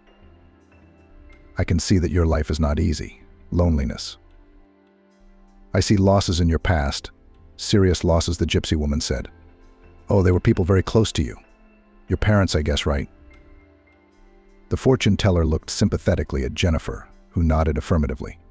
Surprisingly, the girl had accurately read her past. "But you didn't give up, you didn't break," continued the young gypsy. "You are strong, and you won't break. You have no one now, and you're sad. It's hard for you to be alone. Just know that your life is about to change. It's already starting to change. You just don't see it yet, do you?" Jennifer looked at the gypsy with hope. Of course, she nodded. "I can see it in your eyes. Soon you'll have money, lots of money. You'll forget about poverty once, and for all you'll be able to spend as much as you want. Oh, you'll be lucky soon." "I wish I were," Jennifer smiled. "I like your prediction. I can't wait." "It will be soon," the girl replied seriously. "I can see that you don't believe it, and you want to believe it, but you can't yet. You'll remember my words. True, it is not money that will bring you happiness. The main thing is something else. Later, a little later. You'll meet your man. He's already looking for you everywhere. He'll find you soon. You'll be happy. Oh, I see children. Shall I tell you how many babies you'll have?" "No, I'd rather have a surprise. My grandmother used to say you can't tell people the whole truth. No details. Just generalities and innuendos." These prophecies of the novice fortune teller made Jennifer's soul warm, and tears began to gather in her eyes. There was a feeling that this gypsy just read her dreams and voiced them. Maybe it was the young girl's inexperience. She had admitted that she was a novice fortune teller. Maybe she just confused Jennifer's dreams with her future. That's all. No, I'm not wrong. Not that much ever, the gypsy protested. Jennifer even flinched in surprise. Had she read her mind? Goosebumps ran down her spine. When? When will all this happiness suddenly descend on me? Jennifer asked the question. Well, we can't say for sure, the gypsy answered. But we won't have long to wait. You know, I'll give you a hint, though it would be a very rude intervention, said the gypsy. But you will come to everything on your own just after a while. I'll give you a hint right away. Anyway, it's all about that new coat of yours. There's something in it. Take a look. Look for it at home. Pay attention. Wow. Jennifer smiled. What am I supposed to be looking for? You'll find out, the gypsy said evasively. I've told you too much already. You'll be all right. Don't be afraid of anything and believe in good things. All right, thank you, Jennifer nodded. The girl waved goodbye and hurried somewhere behind the bus stop to board. Jennifer watched her until the gypsy girl was out of sight behind the trees. Not that the girl believed the young fortune teller's prediction. No, of course not. And yet, at home, the first thing Jennifer did was to examine the coat, searching through the pockets, both main and hidden, and scrutinizing the collar. Then, she guessed, she started probing the lining. And that's when her fingers found a rustling piece of paper. Maybe it's a big bill, Jennifer thought. The gypsy promised me a lot of money. Maybe the old coat was the old owner's stash. I could really use the money now. The girl carefully slipped her fingers into the lining of the coat so that it would be easy to sew it up, and extracted not a large bill, as she had hoped, but a note. A note, written in quick, messy handwriting on a scrap of paper. The thought flashed through her mind that it was an instruction manual for finding treasure. The gypsy woman had promised riches, but the content of the note shocked Jennifer. Please help. Read the girl. Don't think this is a joke or an evil prank. He has kidnapped me. He's keeping me locked up in the basement, making me fix old things that I think he's selling later. I'm in a village. It's not far from town. I don't know the name. But I managed to notice that there is a sign nearby that says 153 kilometers. I don't know what that means, the note continued.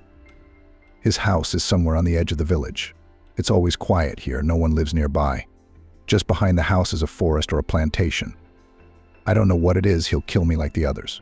Help me, please. Jennifer's breath caught. Her hands trembled. There was a pounding in her temples. Whoever had written this person was in danger, and in such fear that she didn't even want to imagine it. What was there to do? Jennifer had no doubt that the note was not a joke, but a real cry for help. And the girl made the only right decision, put on her new coat again, and went to the nearest police station. At first, no one wanted to listen to Jennifer. She was brushed off, sent home. The kids are just kidding around. You wouldn't understand, a pot-bellied policeman with tired, red eyes told her. Their jokes are so stupid. I have a lot of experience. Do you know how many jokers I've seen? But Jennifer stood her ground. The girl knew that the person who left the secret message had only her. Only Jennifer could save him or her from captivity. For we must act quickly. There was no telling how long the note had been in her coat. It is possible that it is already too late to do anything at all, but I did not want to think about it. Finally, one of the young operatives, Henry, agreed to take Jennifer's statement. Henry, you're a fool to take on unnecessary problems, his older colleagues told him. The operative listened to Jennifer, wrote down her statement, took the note from her, and walked the girl to the exit, promising that he would keep her informed. She was a witness in the case, and her presence and testimony would still be needed. The girl kept trying to find out from him on the way out whether he was not deceiving her, whether he was trying to get rid of an annoying visitor. The policeman assured her that everything would be all right and he would take care of it. Well, Jennifer had no choice but to rely on this young man. She had done everything in her power. Now it was up to them, the enforcers of the law. Not 4 days after Jennifer's visit to the station, she received a phone call from the very same operative, Henry, inviting her to a meeting. The girl even had to take a day off from work, although in her position it was quite frivolous to take a vacation at her own expense. Well, the policeman greeted Jennifer with a friendly smile. "Thanks to you, a very high-profile case has been solved. Have you heard about Clark's daughter?" Jennifer nodded. Who hadn't heard of her? Clark was a major figure in their town. Co-owner of the town's steel mill. He was also an MP, rich, famous, powerful. Every now and then there'd be a picture of him, a video of him. And about 3 months ago, a terrible thing happened. His teenage daughter went missing. A 16-year-old girl who'd never been denied anything. She was studying at a prestigious language grammar school, constantly vacationing abroad. The girl was assigned a driver and a guard. How come she disappeared? No one understood. Peyton was Clark's daughter's name, the operative continued. It was as if she vanished into thin air, disappeared in that brief moment when no one was watching her. On the way from the school gate to the car with the guard and driver. There were a lot of theories. Many believed that Clark's rivals had decided to influence him through his daughter. They carefully planned the kidnapping, took the girl away, hid her. Except for one thing. The thing is, no one ever contacted Clark. If his daughter had been kidnapped for ransom or manipulation, the intruders would have long ago voiced their will to the unhappy father, and those were silent. According to another version, Peyton simply ran away from home on her own, away from an influential father, controlling mother, from guards, drivers, and endless circles and sections. The child wanted freedom, a different life. Or maybe love intervened in the case in general. These versions people in social networks people discussed with particular eagerness, because this version of the girl's disappearance seemed the most romantic, reminiscent of a TV series or a movie. Clark searched for his daughter, but in vain. There was no sign of her anywhere. Peyton had vanished into thin air. The desperate father even put up posters around town, and he's been promising ridiculous sums of money for any information on the girl.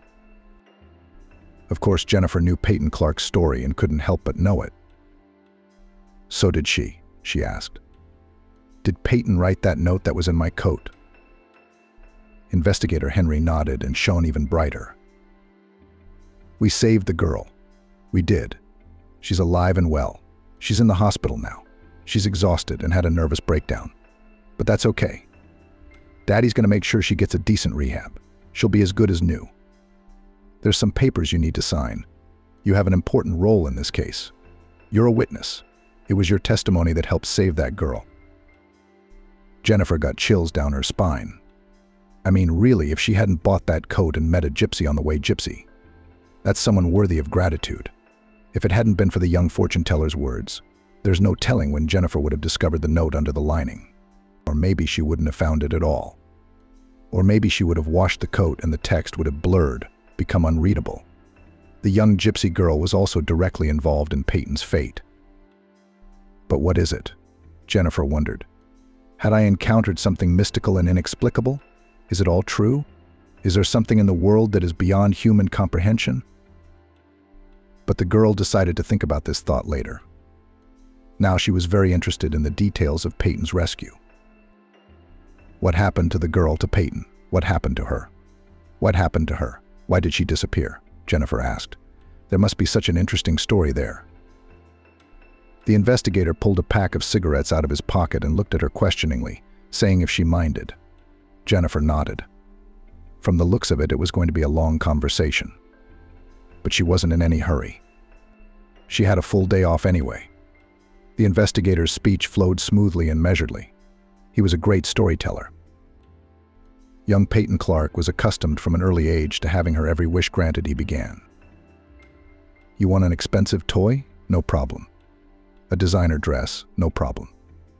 Recording a music video in a real studio was also doable. The only thing the girl lacked was freedom. All her days were scheduled literally by minute studies, extra classes and sections. And Peyton was already a grown-up girl. She wanted love and friendship, freedom. She wanted to know the world better. And behind the fence of the mansion it so beckoned seemed so interesting, full of adventures and bright events. And one day Peyton ran away, slipped away after school from the vigilant guards and driver, waiting for her, as always, at the fence of the elite gymnasium car. Peyton walked, just wandered around the city, sat in cafes, met people, talked to street musicians, and even danced with them in the underpass, feeling incredibly happy and free. It was a wonderful day. Everyone around her seemed so kind, so friendly, and so real. Her father's words about man being a wolf to man seemed to be some kind of heresy. Peyton even decided that she understood more about life than her influential parent. He's so mature and serious, still hasn't figured out what's what. Not like Peyton. And then Peyton met a guy. She thought he was cute and very charming. He was tall, smiling, and a little simple-minded, modest, not at all like the boys Peyton was used to socializing with. They were arrogant and self-loving. But this stranger came up to her, introduced himself as Jaden, and gave her a few sweet and touching compliments. It made young, inexperienced Peyton dizzy. Jaden was carrying a huge backpack on his shoulders. He told the girl that he sold second-hand items at the market in the underpasses for a living. Peyton volunteered to help him. Jaden told an amazing story about himself. I grew up in an orphanage. I didn't know my parents. I had to endure a lot of things as a kid. And then as a teenager, I went through fire, water, and bricks and mortar. Peyton listened to chilling stories of poverty, street fights, and trying to find her parents. By evening, Peyton agreed to ride with Jaden to his house.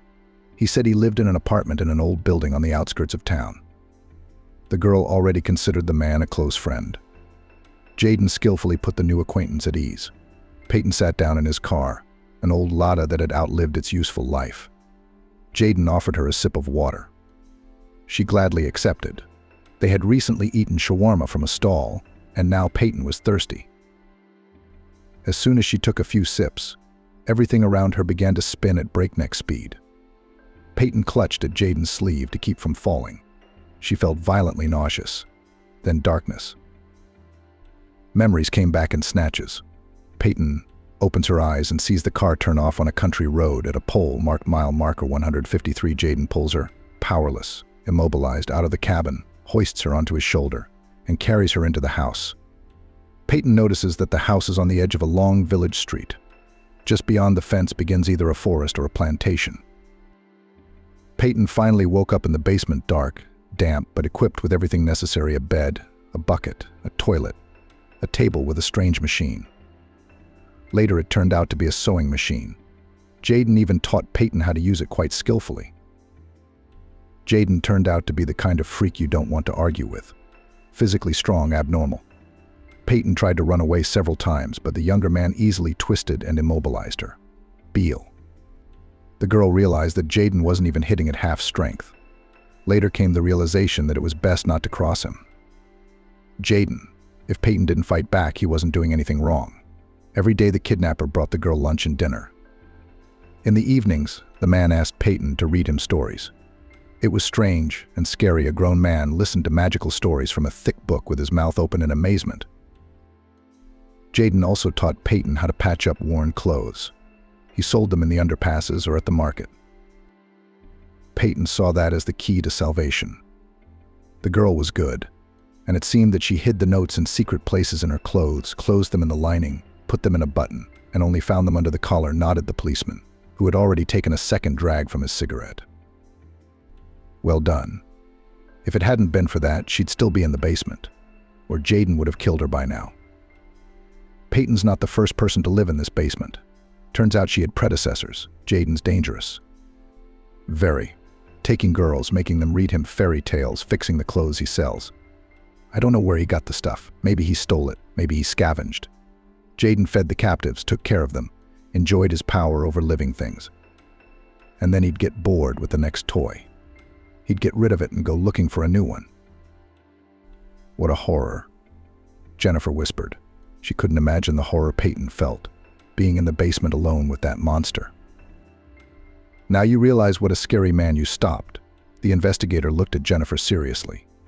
The girl noted that he somehow unnoticeably for himself switched to you, as if this story brought them closer together, made them, if not friends, then at least allies. Peyton wasn't the only one who did the world a big favor.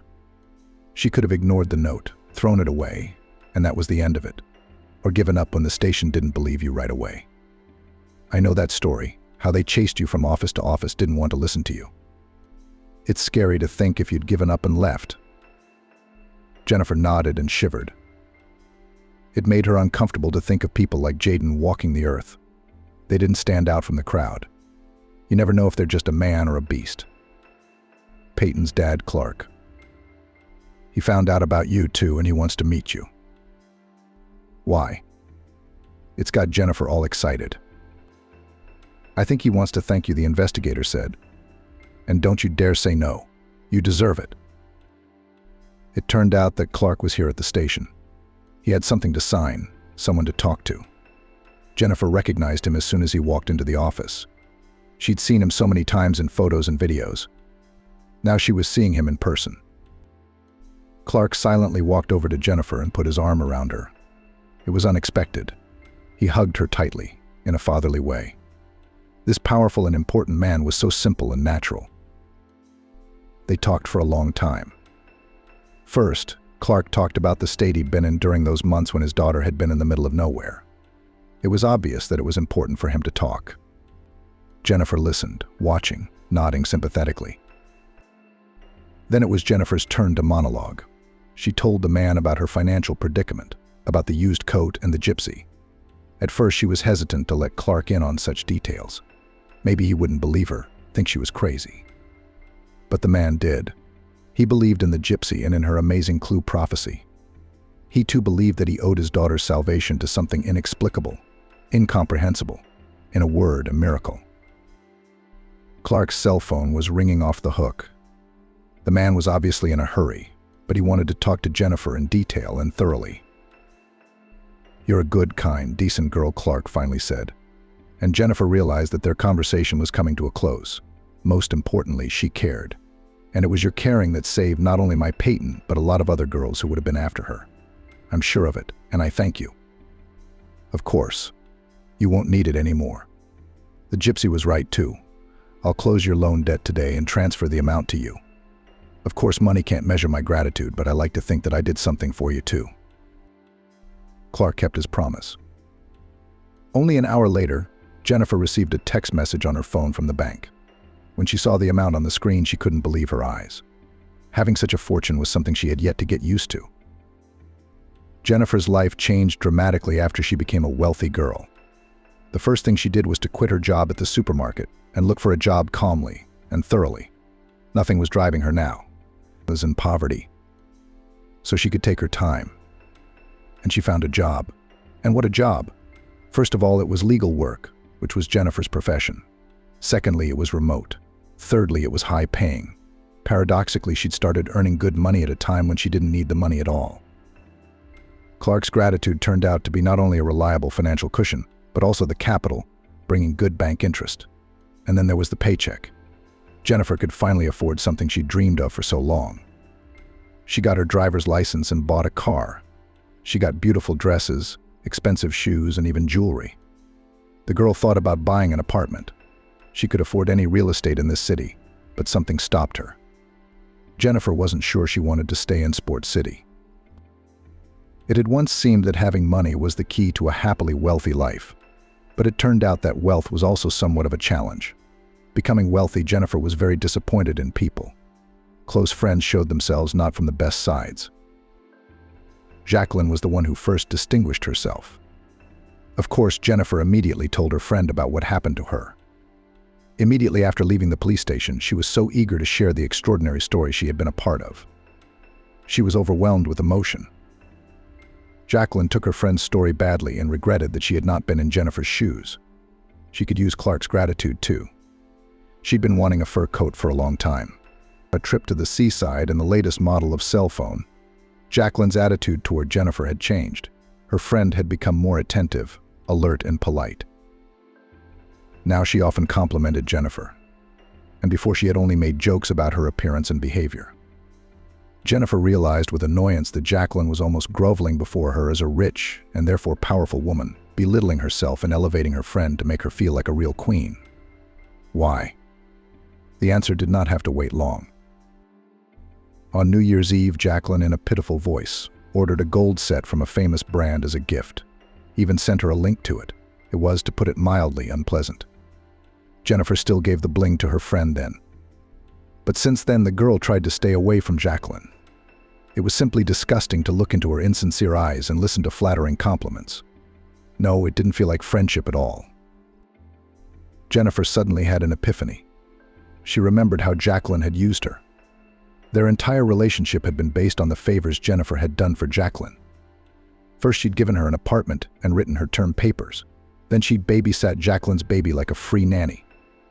Now the gifts. Jennifer felt so alone, so weak and defenseless. She needed someone of her own. Jacqueline took shameless advantage of that.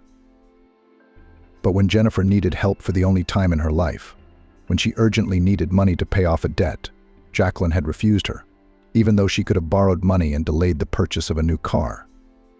Clearly, she didn't have to. But still, Jennifer did everything for her on demand. It was a very one-sided relationship. So now Jennifer tried not to pick up the phone when her friend called, and refused to have a friendly sit-down at the restaurant.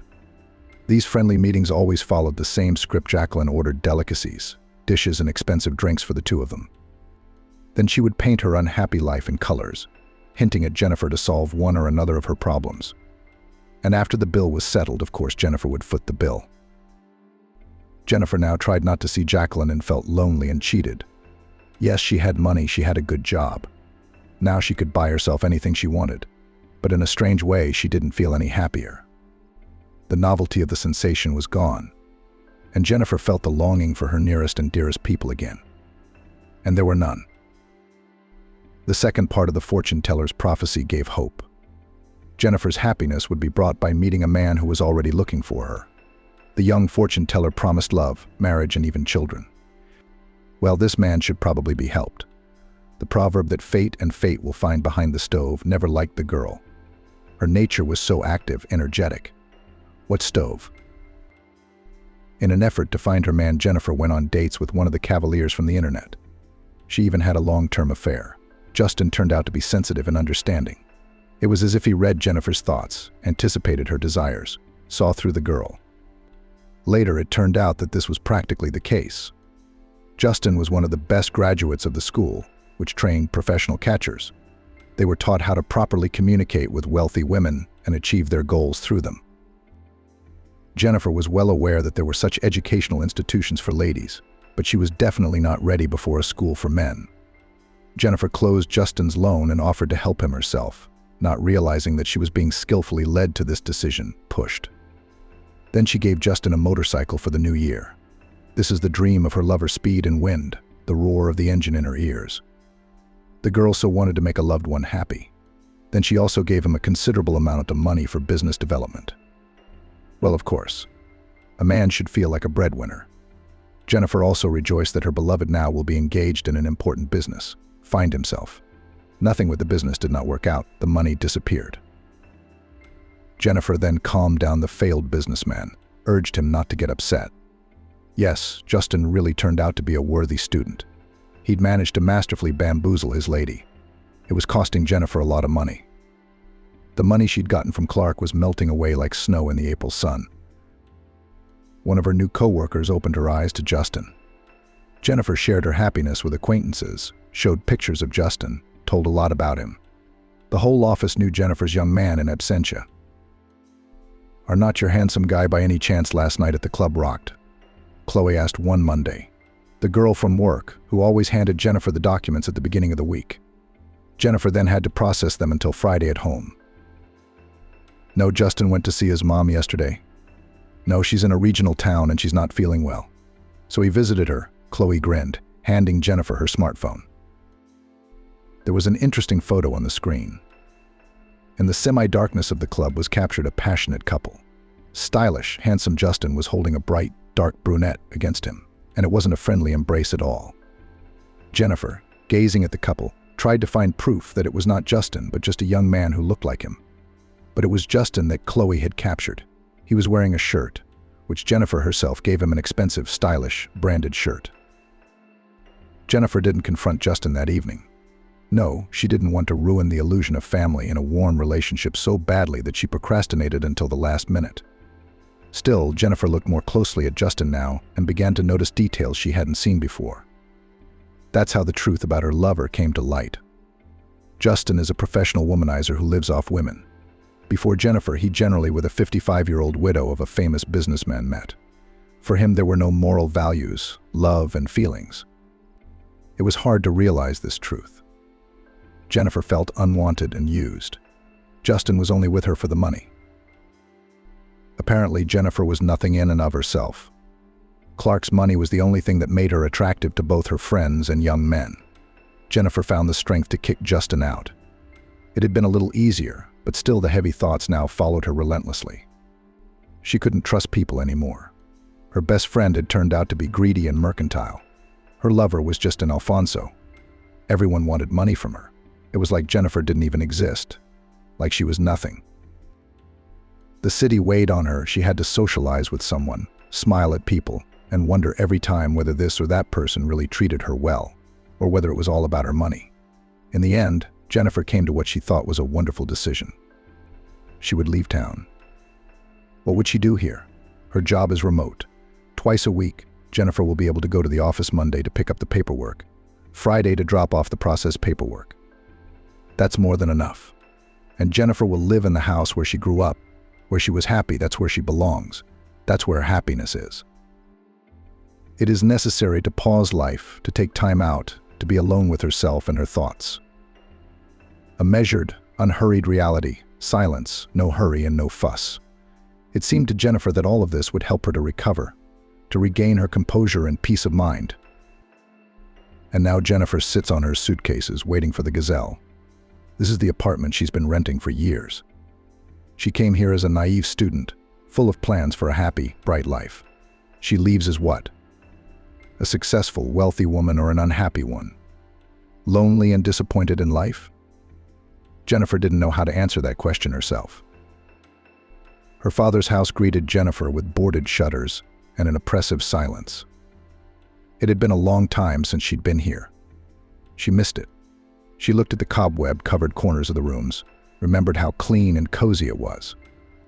She sat in the deserted kitchen on a hard, cold stool, and in front of her mother's eyes stood New Year's Eve at a large table filled with all sorts of food: parents, neighbors, relatives. The kids shuttled from the nursery to the kitchen. They liked to see their parents so cheerful, dressed up, happy. It was sad to see the house quiet, deserted, unkept. Jennifer got up, took a broom in her hands, and went into the hay to start cleaning. The girl decided to start there. Almost 24 hours Jennifer cleaned, the house became cozier, brighter, and at the same time warmer in her soul. She was finally convinced that it was the right decision to leave the city and return to Sosnovka. It was quiet and cozy here. Over the years of living with her parents, the house was imbued with a special, unique atmosphere. Wiping the dust off the shelves, Jennifer suddenly realized that she wouldn't sell it for any money. On the other hand, who would want an old country house? Still, Jennifer wouldn't even put it on the market. He's like a friend or a relative already. Over the course of the 24 hours, Jennifer has had several old-timer neighbors stop by. First, Aunt Chelsea stopped by. Jennifer noticed that her neighbor had grown older and faded in the years they hadn't seen each other. She was gray and dull. Where was her former bright and flashy beauty? When Jennifer was a little girl, Aunt Chelsea wore a long black braid and painted her lips with scarlet lipstick. "Hello, sweetheart, are you here?" Jennifer's neighbor smiled. It was nice to see that face from the past. "I'm here," Jennifer replied. "Not selling the house, are you?" "I'm just cleaning up, looking around." "No, I'm going to live here." "You're not." Aunt Chelsea shook her hands in surprise. "No way. I thought people said you were doing well in the city." "I can understand Grace moving back. She's impoverished beyond belief. It's tough with the kids in the city all by herself. So she moved back to her parents' house." "What's your problem?" "I thought people said you had a good job. Did they fire you?" "No, the job hasn't gone away." "No, I'm going to telecommute from home." That's what a lot of people are doing now. And I know that Chelsea said knowledgeably. A lot of people telecommute now. Still, it's better for young people in the city, so many prospects, so few people come back. What happened to you? "No, Auntie, I just wanted to go home," Jennifer replied sincerely. All right, have a rest. What's it like at home? At home, the walls help. I'll bring you some lunch, or you can come over. You've got a lot of cleaning to do, no time for cooking. Thank you very much, Jennifer smiled. And suddenly she felt so warmed by the thoughtfulness of it. It felt so good to be remembered and known here. Jennifer didn't want to disappoint Aunt Chelsea by telling her that she'd already ordered food from the city. Yes, there were now couriers to the outlying neighborhoods delivering food. True, it was a big order, and it didn't come cheap. But now Jennifer didn't have to worry about little things like that. Then Uncle Brandon, an old friend of her late father's, came by. He'd recently been widowed. You could tell the man was still reeling from the loss. They sat and talked, and again from talking to an old acquaintance who had known her as a little girl, Jennifer felt warmer in her soul. Slowly the girl settled in her home, got used to the fact that in the evening from work here does not come Daddy, and Mom does not rattle in the kitchen pots. Jennifer felt like she'd made peace with their loss years ago. But it wasn't like that in this house. It was as if she'd gone back in time to a carefree, happy childhood. And that time, as well as this place, was firmly associated with her parents. So she had to get used to the idea that they were gone. Jennifer worked from home.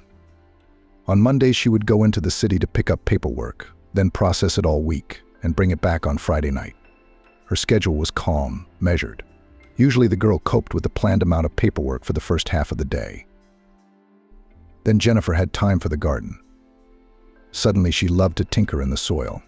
She enjoyed tending the beds, growing unusual varieties of flowers, decorating the plot with lanterns, figures of gnomes and frogs. Jennifer also read, a lot, sitting in the garden in a big soft armchair that she had brought here from the living room. She had never had time for that before. Now there was, and Jennifer was eager to make up for lost time, devouring one after another of the books she had long wanted to read. And bad weather was no obstacle to reading outdoors. If it was cold, she simply dressed warmly and put on a blanket. If it was raining, Jennifer opened a wide beach umbrella over the chair and enjoyed reading to the sound of drops on the brightly colored dome. Jennifer chatted with the neighbor's Aunt Chelsea, Uncle Brandon, Grandma Samantha. There were hardly any young people left here. The village was slowly but surely dying out. Sad. All of Jennifer's old acquaintances, her former classmates and high school buddies, had gone to the city. There were a few guys who drank heavily and had no aspirations. Even Grace, the one who, according to Aunt Chelsea, had given birth to a baby by someone she didn't know and returned to her parents with her brood. Even she had gone to work. She'd left her children with her mother and father and had gone to Los Angeles to build her career and personal life. They talked occasionally when Grace came to visit her children and parents. Jennifer remembered her as a pretty little girl, big eyes and a trusting gaze. Now she was a grown woman, a mother of 3. "I don't understand you," Grace wondered sincerely. "How can you voluntarily imprison yourself in this wilderness? I can't even stand it for a week. I want to go to the city. There is life there. There are beautiful houses and streets. So much fun, just to walk along the embankment. It lifts my spirits. This place is a shithole." Jennifer just shook her head. She couldn't explain to Grace how good it felt to be in the middle of nowhere after the city, where she didn't want to talk to people who saw her as a cash cow. Jennifer didn't want to be alone in a crowd again, hoping and being disappointed, always in a hurry, trusting and being deceived. She was seriously considering getting a cow, or at least a goat. It would be nice to have a living creature in the house, and such a useful one at that. Jennifer had a cat, of course. It came to her one day, as if it sensed the landlady needed it. "Are you lost, poor thing?" the girl asked and gave it milk. Mirka stayed. From a skinny creature, this cat turned into a fluffy peach-colored beauty.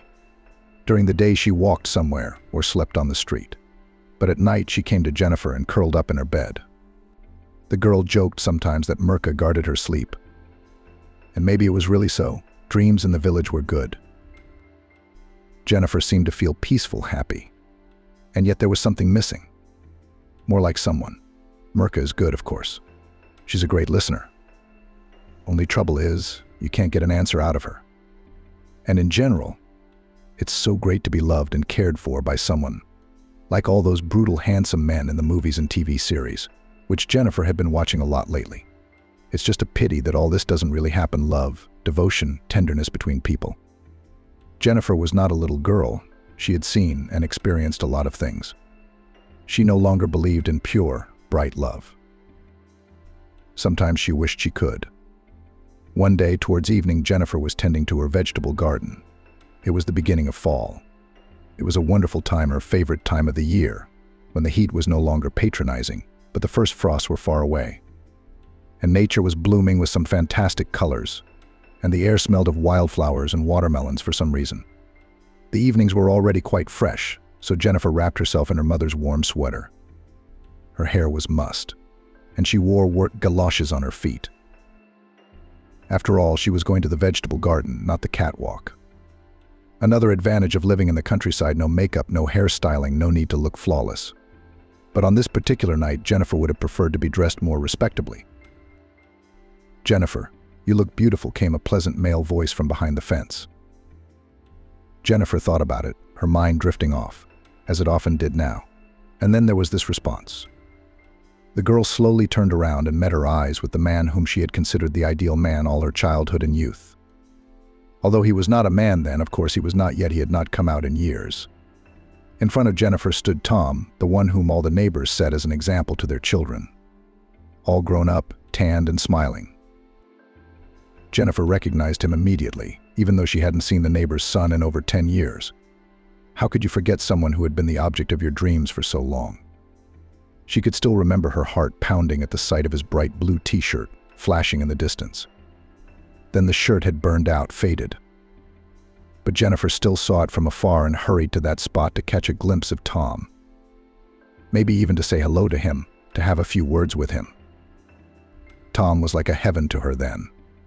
So handsome, so smart, and very confident in himself and his actions. Never had a word in his pocket. Always knew what to say and who to say it to. Tom went to the big city after school, went to university, and became a pediatric surgeon. That's what the neighbors said. He never came back to his home village. Tom's parents themselves went to visit their son, and then moved to the city. The neighbors said that Tom bought his mother and father an apartment near his home. How lucky the Clarks are, the men said. The son has grown up to be a respected rich man, a professor, a doctor, and attentive to his elders. This Tom should now be in a big city and lead an active life of a successful man. How did Tom end up in this village? Here, near her fence, whoever, but him Jennifer certainly didn't expect to see. It was a fantastic moment, almost like meeting a miracle. Jennifer smiled, desperately hoping she hadn't gotten herself dirty, as she sometimes did. "You haven't changed much," Tom said as he approached the fence. Jennifer stepped closer to his companion as well. "You'll say the same," the girl smiled coquettishly. She knew she looked younger than her years. "Why are you here?" "I heard that your parents..." "Sorry to remind you." "Yeah, my parents are gone," Jennifer nodded. "I came here to live, to get away from the hustle and bustle of the city, to think about life." "I can understand that. Sometimes you wish you could run away to a desert island. Except my patients need me, and that's the only thing stopping me." "You're a surgeon, I hear." "A pediatric heart surgeon," Tom clarified. Jennifer involuntarily looked at his fingers. Slender, long, aristocratic fingers. You'd never guess that Tom had grown up in the countryside, and with those very hands he chopped wood, milked cows, and carried heavy weights along with the other village kids. "I'm a lawyer. I work remotely so I can afford to live here. So how do you like this life? Are you happy with it?" Tom looked Jennifer carefully in the eyes, and she simply could not lie in response. "Well, not everything, of course. Why are we standing here? Why don't you come in if you're not in a hurry? We'll sit on the veranda. I'll give you some tea with raspberry leaves. I thought you liked that when you were a kid." "I guess I still do," Tom smiled. He walked through the wicket Jennifer had opened. He hadn't drunk it for a long time and had forgotten the taste. They sat on the veranda under a rapidly changing sky. Jennifer turned on the lantern. Gnats and moths danced their eternal dances in its light. One by one, large bright stars lit up, the kind you could only see in the countryside. Jennifer wanted it to last as long as possible, for Tom to sit like this, talking in his sweet voice. He was so like family. Jennifer hadn't realized her childhood feelings were still alive. Maybe the only reason things didn't work out with other men was because she unconsciously compared them to Tom, and the comparison was certainly not in their favor. There were waves of warmth and acceptance coming from Tom. Jennifer could physically feel that he, too, was enjoying sitting with her on this veranda and talking to her as if they hadn't been apart for years. "You know," the man confessed, "you're the only person in the village who's ever been interesting to me. You were always so thoughtful and understanding." "I'm glad to hear that," Jennifer said sincerely. Tom talked about himself. He lived in the city. He spent most of his time working, teaching students, and studying. Yes, Tom was always learning something new, improving his skills, practicing with experienced professors and surgeons. The young man managed to achieve a lot. He already had a reputation as a doctor to whom appointments are booked months in advance. Tom coped with the most difficult cases. Moreover, he specifically sought out such patients. He liked a challenge. When Tom talked about his work, his eyes lit up and Jennifer smiled. It was obvious that he really enjoyed what he was doing. Tom had found his way, found his place in life. He had come to the village to finally sell the house. He should have done it a long time ago, but his parents didn't agree. It's like a memory to them, I guess. Well, I can understand them. They've spent their whole life here. "Tell me about yourself." "There's not much to tell," Jennifer shrugged. Her own existence seemed gray, uninteresting, almost meaningless against the backdrop of Tom's life. Jennifer lived and worked in the city, tired. "So I came here to rest and regain my strength," she said. "You're here alone? So you don't have any children?" Tom asked and was immediately embarrassed. "Oh, I'm sorry, I guess it was a tactless question." No, Jennifer smiled. On the contrary, it was somehow nice that Tom was interested in her personal life. "You're right. No kids, no husband. I'm alone." "Well, what are your years?" the man smiled. "I'm alone, too. I just recently ended a very strange and difficult relationship. Now I don't feel lonely. I feel rather free, or even liberated." The confession pleased Jennifer. The girl, of course, tried not to give herself away. She even had to avert her eyes so that Tom would not notice the impression his words had made on her. Jennifer realized at once what was going on, guessed by some inner instinct. The fortune teller's prophecy came back to her mind that true love would soon come her way. Her heart told her that this time disappointment would not follow. Everything would definitely be right now. Good, okay. Just the way it should be. Olivia froze in the doorway. In the hallway stood another woman's boots, and from the bedroom came suspicious sounds. A banal situation, described by many TV series and book stories. Except Olivia never thought something like this could happen to her. On woozy legs, she walked to the bedroom and opened the door. She wasn't wrong.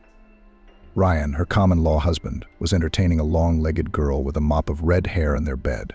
A lump immediately formed in her throat, risking a desperate sob. But Olivia decided she wouldn't give these two the pleasure of seeing her tears. She turned around and walked out, slamming the door shut. As she ran out of the driveway, she gulped in air, breathing hard and trying to calm herself down. But it wasn't working. Tears burned the skin on her face. "How could he?" she asked aloud. Some passerby even turned around, thinking the question was directed at him. But Olivia walked quickly away from the house she'd long considered her own. "I'll pick up my stuff tomorrow or another day," she pondered, calming down a little. Though somewhere in there, on a subconscious level, she already knew that she would never return from there again. Tucked into a warm scarf, the girl hurried to the nearest cafe as a snowstorm was beginning to fall outside. There were dark clouds, and the wind was so penetrating that it chilled her to the bone. When she entered the cafe, Olivia was horrified to find her purse missing. All she could scrape together in her pocket was a coffee. No money, now without the man she loved. Sad, she thought, taking a sip of flavored coffee. It was good that she slipped her cell phone into her pocket, or she would have been left without communication. When she managed to warm up at least a little, the waiter announced that the cafe would be closing soon. Olivia shivered, looking out the window. The blizzard was in full swing. It had been a particularly snowy and frosty winter this year.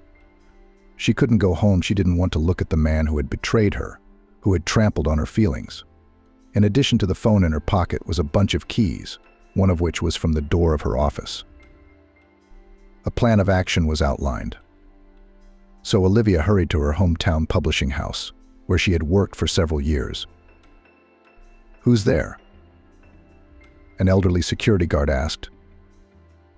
"It's me, Olivia." "I'm sorry, old man. I didn't recognize you," she replied. "What brings you here at this late hour?" "Uncle Adrian, can I sleep in the study?" Olivia asked in a voice shaking from the cold. Adrian had worked as a security guard at their publishing house for several years. He was a kind and jolly old man. All the employees loved him very much and called him just Uncle Adrian. "Oh my God, of course it's Olivia," he fussed. "How can I leave you out in the cold? Come in. I'll put the kettle on. You're shivering. You could get sick." Olivia opened her office, took off her down jacket and took a cup of herbal tea, carefully brewed by the guard. She valued her job very much. Ryan was part owner of this newsroom. Who owned the other share, she didn't know. Ryan didn't like to talk about such topics. He'd only once mentioned that he'd opened it with a friend who'd sold his share to a big businessman. But Ryan was the only one who actually ran the publishing house. Olivia, who had graduated from journalism school, joined Ryan's staff. Later, she even became editor-in-chief. She managed to quickly gain authority and universal respect among colleagues, because often had to take on the responsibilities of Ryan, and not only him. She was always trying to help her husband. And although Ryan hadn't proposed to her, she sincerely considered them a family. And a stamp in her passport was a mere formality. "That's it, Olivia. It's over.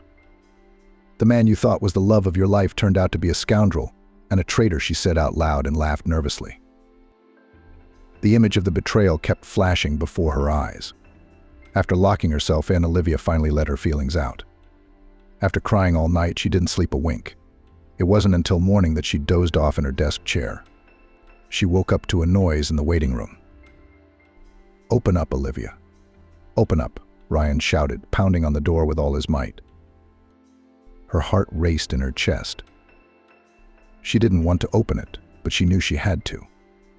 Olivia opened the door and turned back to the window.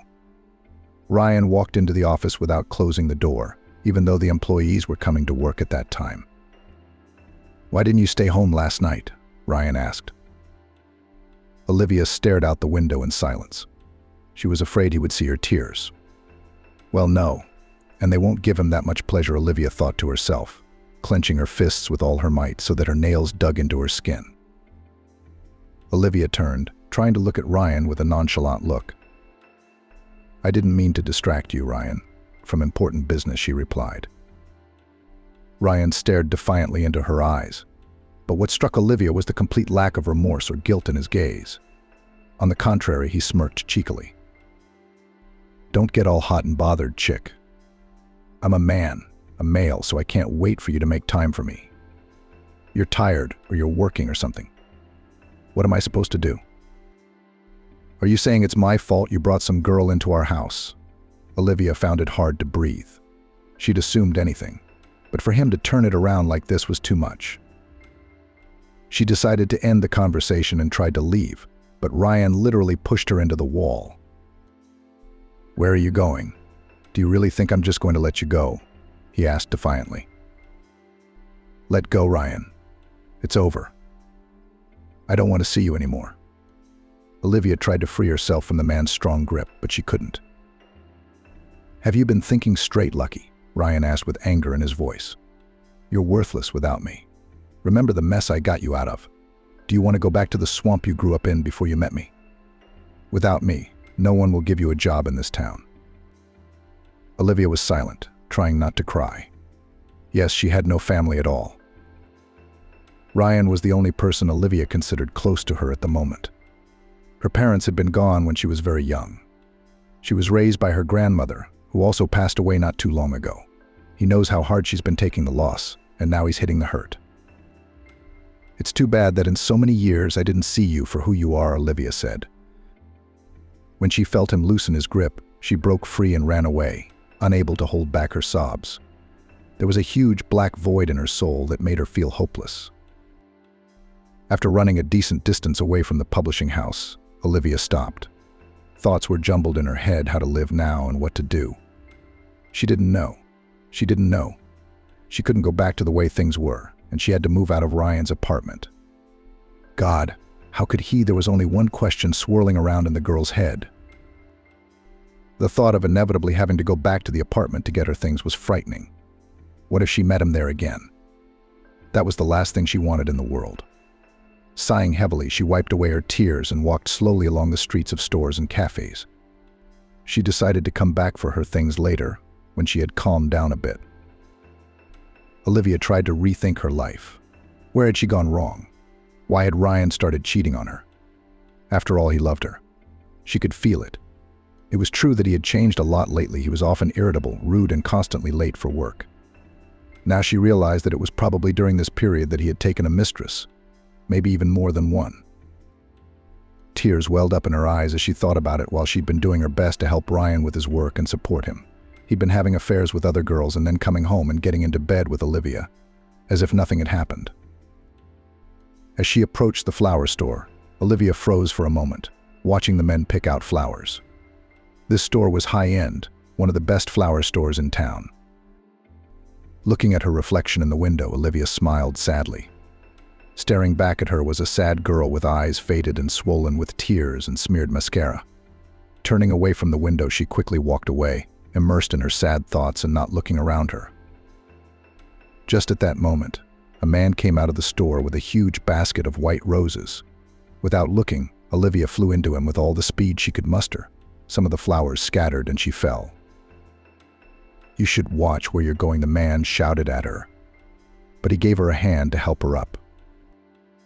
And at that moment, when he touched her hand, something happened to Olivia that she'd been trying to forget all her life since she was a little girl. Her lungs burned, her head spun, and her chest felt like it was on fire. She couldn't get up. Her body felt like absorbent cotton, and her arms and legs were unsteady. Only in her mind, one image replaced another. Olivia saw the man standing next to her, burning in flames in a black car with license plate 545. It's like the flames are eating him up. He's screaming uncontrollably. As if feeling all of his pain on herself, the girl lost consciousness. When she woke up, the first thing she saw was the troubled face of the man from her vision. "God, you scared me. God, you scared me. Do you need to go to the hospital? Let's call a cab," the man smiled amiably. "I'd drive you myself, but I can't. I'm in a hurry." And he took out his cell phone to dial a cab. "Please stay home tomorrow." "You're in danger," Olivia whispered. "You must have hit your head, and you still need to see a doctor," the stranger said. "No, I'm fine." Olivia stood up and realized she was on a bench at the bus stop. "Probably when I passed out, he carried me here," the girl thought. The man shrugged and walked toward a black car with license plate 545 parked on the curb. "Wait," Olivia shouted and rushed toward him. The man turned around, looking at the girl running toward him. "I realize you're probably going to think I'm crazy, but I'm asking you to listen to me. There is no way you are going anywhere in that car tomorrow. I implore you, please. Or your life will be in danger," Olivia wailed, grabbing his arm. The man smiled, clearly confused by what he was hearing. "Would you go home, young lady? Are you really shocked?" He turned and got into the car. Olivia sighed heavily. He didn't believe it. Of course she would have thought she was crazy too if she hadn't known about her gift. Trying to get her thoughts in order, she wandered toward Ryan's house. She had to get her things. Olivia had a small apartment on the edge of town that she rented out to tenants. She decided to call them and let them know that she needed a place to stay. Of course, she was sorry to kick people out who were also very decent. After all, they had been renting the apartment for a long time and had paid for it faithfully, keeping it in perfect order. But nothing could be done. She herself has to live somewhere. Having called the tenants and warned them, the girl hurried to get her things. The tenants tearfully asked for time to move. They had recently had a baby in their family. They even offered to pay a month in advance. After thinking about it, Olivia couldn't refuse them. And the extra money was a good thing right now. The closer she got to the house she'd been living in for the past few years, the heavier she felt. When she reached the door, Olivia tried to gather her thoughts, afraid of catching Ryan at home, or, even worse, alone with her mistress. But when she inserted her keys into the door lock, she was stunned to see that the key was spinning and wouldn't open the door. I even had to check the correctness of the chosen key. There was no doubt. It was the right key. It didn't fit. Olivia sat down on the steps and cried quietly. Ryan had already changed the locks. Why would he do that? After all, she hadn't cheated on him, he had. The girl sat like that on the steps until late at night, waiting for Ryan, but he never showed up at home. Olivia wondered what she should do and where she should go. Sure, she had an old house in the country outside of town where her grandmother had lived. But it was quite dilapidated even at that time, because her grandmother had saved all her savings to buy her only granddaughter an apartment in the city. What happened to it now? Olivia hadn't been there since her grandmother died. After thinking for a moment, she decided to go to work. After all, Adrian was on shift again today. He wouldn't leave her on the street. When she got to the publisher's office, Olivia realized she was falling off her feet. She knocked. There was the sound of the door opening. "Olivia, I was told not to let you in here anymore. You'll have to excuse me, old man." Ryan ordered it, Adrian said in a guilty voice as he walked out the door. "It's been like that since you left." He went off the rails, yelling at everyone. "He told me to look for your replacement. But it's going to be hard for him to replace you. You've been pulling 3 jobs," Olivia asked with trembling lips. The guard sighed heavily. "I don't know what happened between you two, but I can't leave you out in the cold. Come on in. You'll spend the night in my den. We'll decide what to do in the morning." "Thank you, Uncle Adrian," Olivia said, sobbing. Her head was pounding, her heart aching with injustice. But as soon as her head hit the pillow, she fell asleep. Olivia woke up when the sun was shining, and there was a murmur of voices. She quickly cleaned herself up and headed for her office. To her surprise, it was open. Olivia hurriedly gathered her things, of which there were plenty. Most importantly, her laptop. Hastily throwing everything into her bag, she headed for the door. That's when Ryan burst into the office. "What are you doing here? Who the hell let you in here?" "You were fired yesterday," he whispered.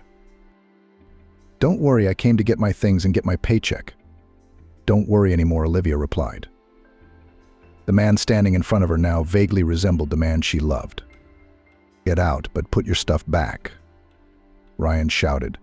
Curious people started peering into the office, but it didn't embarrass him in the slightest. "But this is my personal stuff. And the laptop is mine too." "Are you out of your mind, Ryan?" Olivia replied, clutching the bag to her. At that moment, a furious Ryan raised his hand to hit her, but the receptionist stopped him in his tracks. "Ryan, the CEO is in the office waiting for you," she said. "You're lucky." "Now get out," he yelled. "I don't know why you're acting like this. Apparently it's payback for my loyalty and love for you. Just know that no one canceled the boomerang, and all the evil that you have caused me will definitely return to you. You'll see." Olivia said loudly and ran out of the office, wiping away her tears. "Charlie, I'm so sick of this. I feel like I'm suffocating with hopelessness," Charlie said, sitting in the big leather chair across from his friend Stephen. "Buddy, don't exaggerate. You're the envy of the world.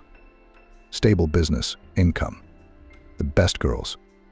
Your Sue is a beauty, you can't take your eyes off her," Stephen said, smiling. "But I haven't enjoyed it for a long time. I want a real, sincere relationship.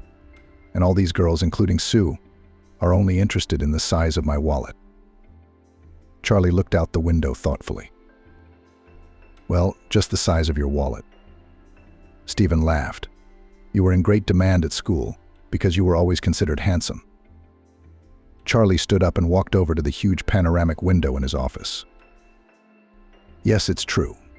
He was always in demand with the female sex, and when the money came in, doubly so. The office of his firm was located in the largest business center, and the windows had a magnificent view. That was a prerequisite. Charlie was a true romantic at heart. True, he had to hide this feeling far away, so as not to be considered a weakling. After all, in business it's important to have grip, style, and toughness. Charlie owned a large media holding, which included the largest publishing houses and even a couple of television channels. "I met a strange girl today when I was buying flowers for Sue," he said quietly, staring off into the distance. "Was the girl so good that she blew your mind?" Stephen asked with a smile. "That's not the point. I didn't even get a good look at her. But I can't get enough of what she said. She begged me not to get in the car tomorrow. She said I was in danger." Stephen laughed. "Sounds like the dudes are really bad. You believe in fortune tellers now? And gypsies too? We have to go to an important negotiation tomorrow. Have you forgotten?" "Yeah, I remember everything," Charlie said. "By the way, we have to stop by that publishing house we bought 2 years ago. They're complaining about him, the manager says. He's out of control. There's a rumor that he's embezzling money. We need to get to the bottom of this." The friends said goodbye, and Charlie drove home. Sue met him on the doorstep. She threw herself around his neck and said sweetly, "You're finally home. I missed you so much. I've been thinking about you all day." And she hung around Charlie's neck and kissed him. "Sue, stop it. I'm actually tired." Charlie pulled away from her. "You're such a bore. Why did I fall in love with you?" Sue pouted playfully. "Did you?" Charlie asked, looking her in the eye. "What do you mean by that?" Sue started to get angry, and without an answer she continued, "You're always dissatisfied, always tired, as if you were some old man." Charlie went to his room, but before he got there he turned around and said, "Well, I'm not keeping anybody. If you're not satisfied, you know the way out, don't you?" When the door slammed behind the man, Sue was already complaining to her father on the phone. Charlie lay motionless on his bed and thought about his life. For some reason, he remembered his childhood, when he and his mother had lived together. It was probably the best time of his life. They lived in a provincial town, far from the bustling metropolis. His father left to conquer Chicago in order to earn money, but never returned. Mom worried a lot, but her son was able to bring up a real man. When Charlie graduated from school, his father suddenly appeared and offered his son to move to the city to study, promising to provide a good job at the end. As Charlie later realized, the father had already started another family. It did not work out. There were no more children. So the parent remembered about his own son. By this time, his father was not a poor man, so he wanted to involve his only son in his affairs. Charlie didn't want to leave his mother alone, and his resentment toward his father was great. But his mother insisted he go. Finally, the young man gave in. After studying at university, he went to work for his father. And as soon as a little on his feet, he hurriedly separated from him and opened his own business, which flourished every day. Sue was introduced to them by her father. The girl was the daughter of a former prosecutor, and although the family was short of money after retirement, they had a lot of connections. "Son, you can't go wrong with a hottie like Sue. The girl's the first beauty. Plus, she really likes you. And her father's connections will open doors for us." Charlie was enthusiastically urged by his father. And indeed, everything was going well at first, until Charlie began to notice that he was only acting in the role of sponsor. That there was nothing in common between them was needless to say. Everything was clear. His friends raved about Sue's beauty, but that didn't make him feel any better. Recently, she began to hint that it would be time to legalize the relationship, and his parents were pushing from both sides. Charlie was still hesitant to propose. Lately, he was leaning more and more toward the idea of breaking up. Suddenly, the image of the girl he'd met this morning came to mind. And for some reason, that memory brought a smile to his face. Taking out his cell phone, Charlie called Stephen. "Hey, buddy, help me out. I'm going to my mom's. I've already made arrangements for today. I can't. I'm suffocating in my own house. Help me out." "Go to the meeting for me tomorrow," Charlie said. "Oh man, you're a piece of work. You've gotten so depressed." Stephen laughed into the phone. "But what am I going to drive? You know my car's in the shop after the accident." "No problem. Take mine. I'm going to take a cab to my mom's. I haven't been to her place in a long time, and I'm really looking forward to it." When Sue found out Charlie was going to his mother's, she made a disgruntled face. "I thought we were going to a club to unwind." "What are you doing in the middle of nowhere?" she asked. "This backwater, as you put it, is my hometown, the place where I was born, and with which I have many wonderful memories. It's also where the closest person to me lives," Charlie answered. "Maybe you'll take me too. I'll finally get to know your mother. We're about to get married, and we don't know each other." Sue made her usual resentful face. "No, go out with your friends." "I want to be alone," Charlie said, turning away and dialing for a cab. He knew that his mother wouldn't like a girl like Sue. She was a sensitive person, and she would know at once that there were no real feelings between young people. She'd always taught him to marry for love only. Sue fought a little longer, but without her fiancé's approval, she went off to the club. Charlie, remembering that he was going to visit one of his publishers, decided to go there. Early in the morning, he could not sleep for a long time. His thoughts were confused, and something was weighing on his mind. It seemed as if his whole life was going down the drain. Yes, he had no problems with money, but that was not enough. He just needed someone who would sincerely love and support him, and whom he would love. Once he tried to talk to his father on this subject, but his father only laughed. "Son, leave such nonsense to the foolish poor. In our world, only the right calculations bring happiness," said his father. "But didn't you and Mother love each other?" Charlie wondered. "We did, and you see where it led. Domesticity quickly ruined everything," he said. "As I recall, it was you who ruined everything and left us for a lucrative party," Charlie grinned. "And as you see, it's been good for all of us. If I hadn't left, we'd still be living in poverty in the hole we were in. And now, thanks to me, you're a successful businessman with everything you want." My father stood up, walked silently across the room, and raised his eyebrows. "Don't tell me you regret it. Only foolish weaklings would say that, not my son," he said. Charlie struggled to keep from being rude to his father. He clenched his fists in anger, but he managed to restrain himself. He really didn't want to look weak in his father's eyes. All his life he had tried to prove to him that he could grow up to be a decent man without him. So he worked his ass off to build his own business and separate himself from his father. Yeah, the head start his parents gave him was priceless. That's why Charlie kept his mouth shut. That conversation had come up many times in Charlie's mind. Now, when he couldn't sleep at all, it came to mind. It wasn't until dawn that he was able to fall asleep, and soon the alarm clock rang. Remembering that he'd promised his friend he'd give his car to him, Charlie hailed a cab.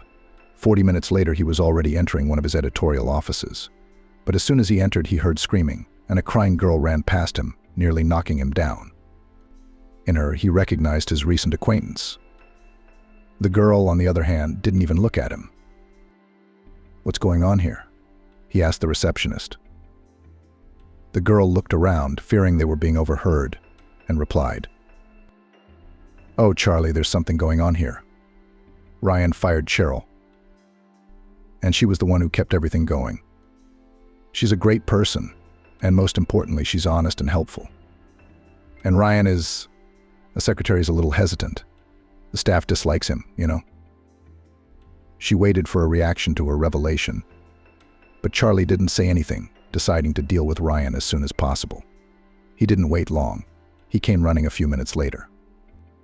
Charlie stared at the man. "What is it, Ryan? They made you editorial director. There's a lot of complaints about you," Charlie began. "I don't know who told you the gossip, but we're doing fine here. And those who are spreading false information are probably either competitors or fired employees with grievances," Ryan said, looking at the general. "That's right.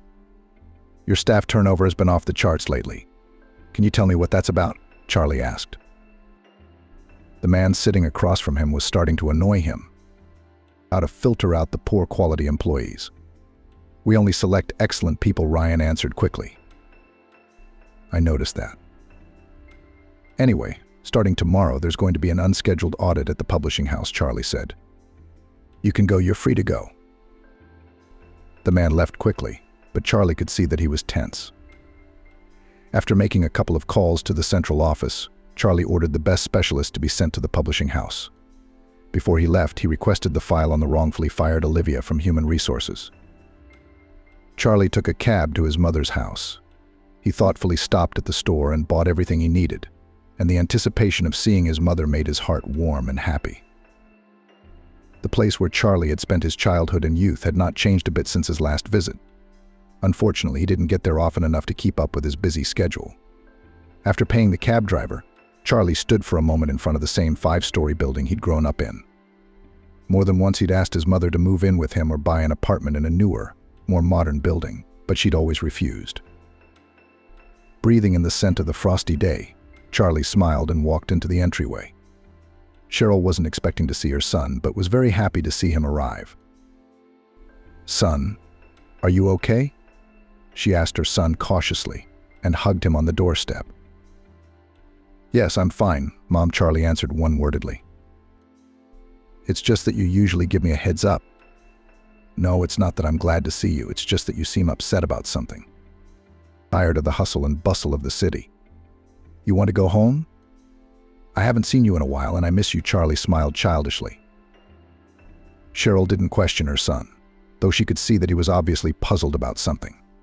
That night, for the first time in a long time, Charlie fell into a deep, restful sleep and slept until almost lunchtime the next day, having turned off his cell phone. When he turned it back on, the messages poured in, as if he'd been out of touch for a month. "Call me back right away." There were at least a dozen such messages from Stephen's friend. Among them were messages from Sue, but it was decided to deal with them later. Business was more important. Stephen immediately answered the call. "Where have you been?" It's just this. I thought something had happened to you. You've got everyone on edge," Stephen yelled into the phone. "Wait, what happened?" Charlie wondered. It turned out that Charlie's car had been in an accident and could not be repaired. In the evening, going to do business instead of Charlie, Stephen remembered that he had forgotten important documents in the office, so he asked the driver to go and get them. But he got into a terrible accident in which he died. According to the preliminary version, the car was damaged brakes and gas tank. The car burst into flames. "It wasn't an accident," the guys said. Stephen continued. "You and I were lucky. Too bad about the driver. He was a young guy who'd just gotten a job." Charlie quickly jumped up and started for home. "Son, how come you're leaving already?" "You're leaving already?" "I haven't had a chance to talk to you yet," Cheryl said, tears welling up in her eyes. "I have to go. Mom, I'm sorry, I'll be back soon, don't worry." Charlie kissed his mother and ran to the cab. 3 days later, the official examination confirmed the speculation. Olivia had received a very small amount in the cash register, even though her salary wasn't that high relative to her employment and responsibilities. She had never asked Ryan to give her a raise. It was embarrassing in front of the staff, since everyone knew they lived together. It seemed to Olivia that by doing so, she was making a significant contribution to the overall family business. She loved her job very much. It was a shame no one ever appreciated it. At 2 on the cold train, time seemed endless, getting off at the right station. Olivia was being blown through the wind. It was a long walk. Calling a cab was useless. No car would go into the village in this weather.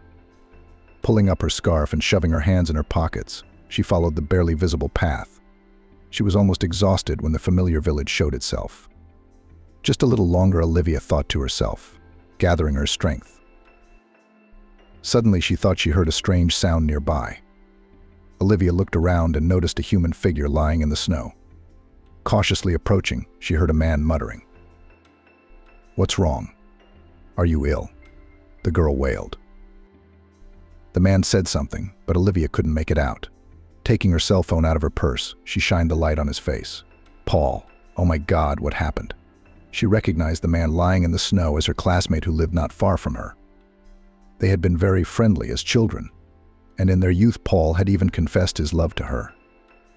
After the grandmother reported that the guy went down a crooked path, began to drink. Now she realized that the guy was dead drunk. She couldn't leave him lying there. He'd just freeze to death in a blizzard like this. She didn't know who to call, and her phone was practically dead. Olivia looked toward the village. It wasn't far away. She couldn't get the man up. Tearing some bags and tying them together, the girl turned Paul over and laid him on top of the bags. That way there was at least some sliding in the snow. She just couldn't do it any other way. Her strength was leaving her, and her hands were starting to freeze without gloves. But after a couple hours, she was still able to drag him home. Knocked on the window of a neighboring house. Olivia saw Emily, his elderly mother. Together they carried him into the house. The woman thanked Olivia at length, trying to persuade her to stay the night. But Olivia hurried back to the house. The shriveled gate, the peeling paint, all told that the house was uninhabited. When she found the key in a secret place, Olivia sighed in relief. They always left it there with her grandmother.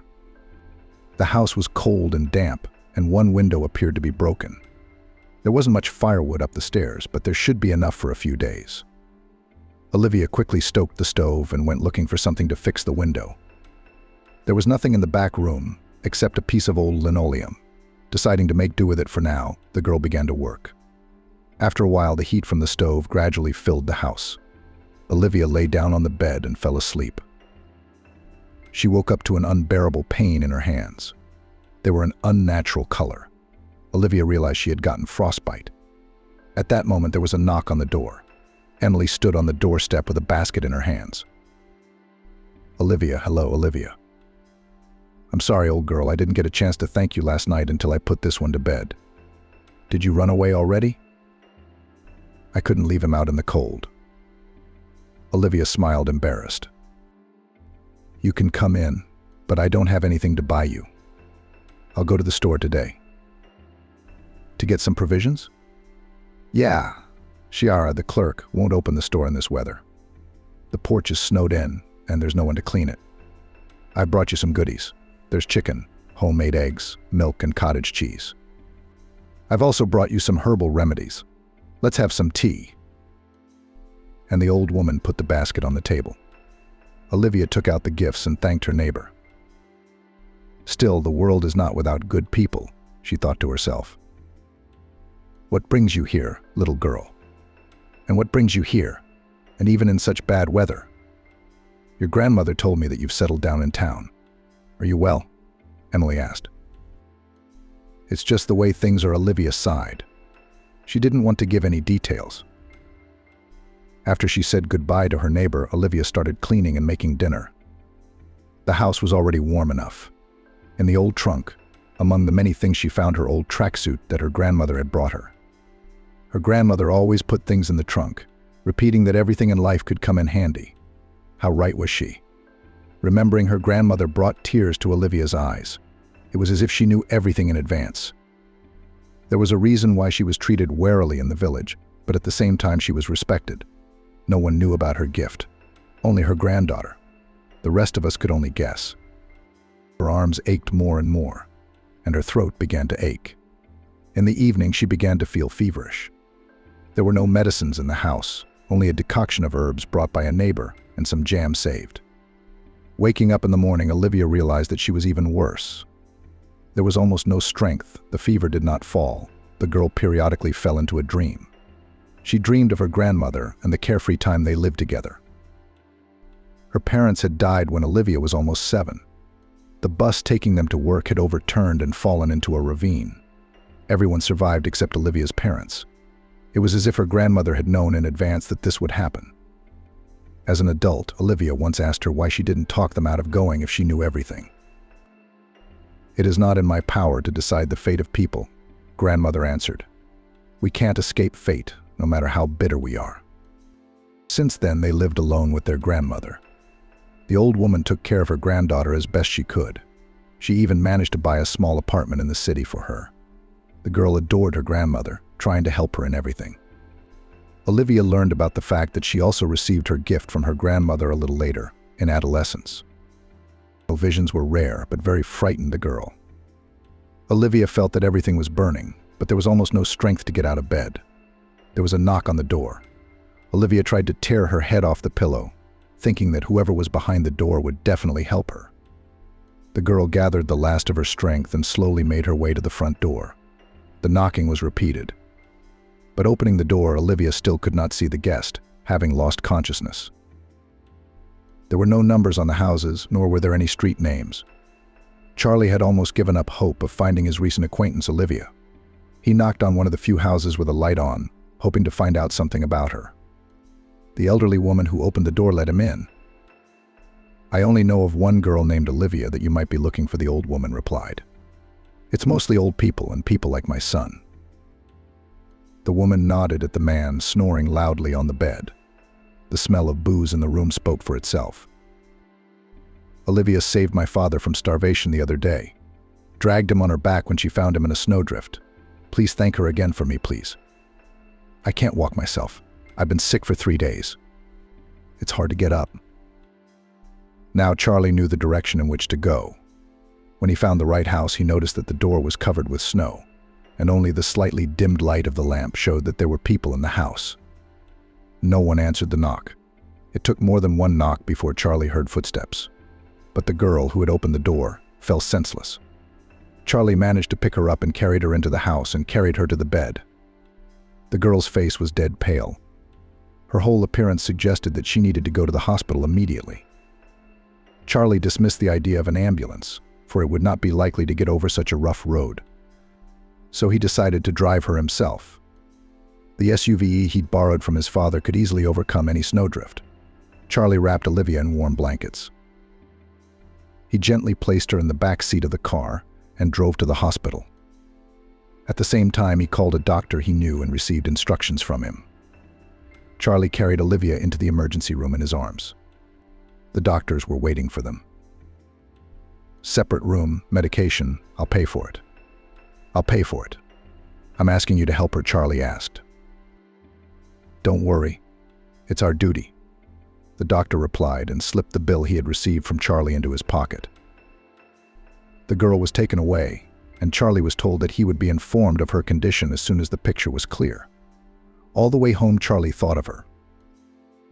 Not every girl would risk her health to save some alcoholic, he thought to himself. Amazing, touching, and so defenseless. That's exactly how she seemed to me, even though I didn't know her at all. Olivia. When she opened her eyes, Olivia couldn't realize where she was. It was only after a while that she realized it was a hospital. The room was modern, well-maintained, the kind she'd only seen in movies. Her hands were fully bandaged, and a vein was filled with medicine from a nearby IV. How she had gotten here was unclear. The nurse who entered smiled affectionately. "Come to your senses at last. Now I'll call the doctor." With these words, she hurried out the door. The doctor examined Olivia for a long time, asking many questions about her well-being. Of particular concern were the girl's hands. "Well, Olivia, the condition has been stabilized. The pneumonia has been stopped with medication. Of course, while you need to be under observation until the full recovery of the body. Rest," the doctor finished and left. Olivia stayed in the room with the nurse who was changing the drugs in the drip. "Your husband is a good man. He brought you in his arms, raised the whole staff. He got you expensive drugs. Any woman would envy you. Besides, such a handsome man." "Oh, sorry," the nurse faltered, seeing the serious look of the patient. "Husband, you say?" Olivia didn't understand what was happening. Recent events had been erased from her memory. It was hard to believe that Ryan could take care of her, especially after what had happened between them. But then who? The next couple days went the same way as the previous one's procedures, injections, medications. Only the young nurse periodically brought gifts given by her husband. Each time she spoke admiringly of him. Olivia was dozing when Charlie entered the room. She had looked different in 2 days, her cheeks flushed, and her breathing was even and calm. Charlie had learned from the doctor that the girl's hands were badly injured and required long treatment.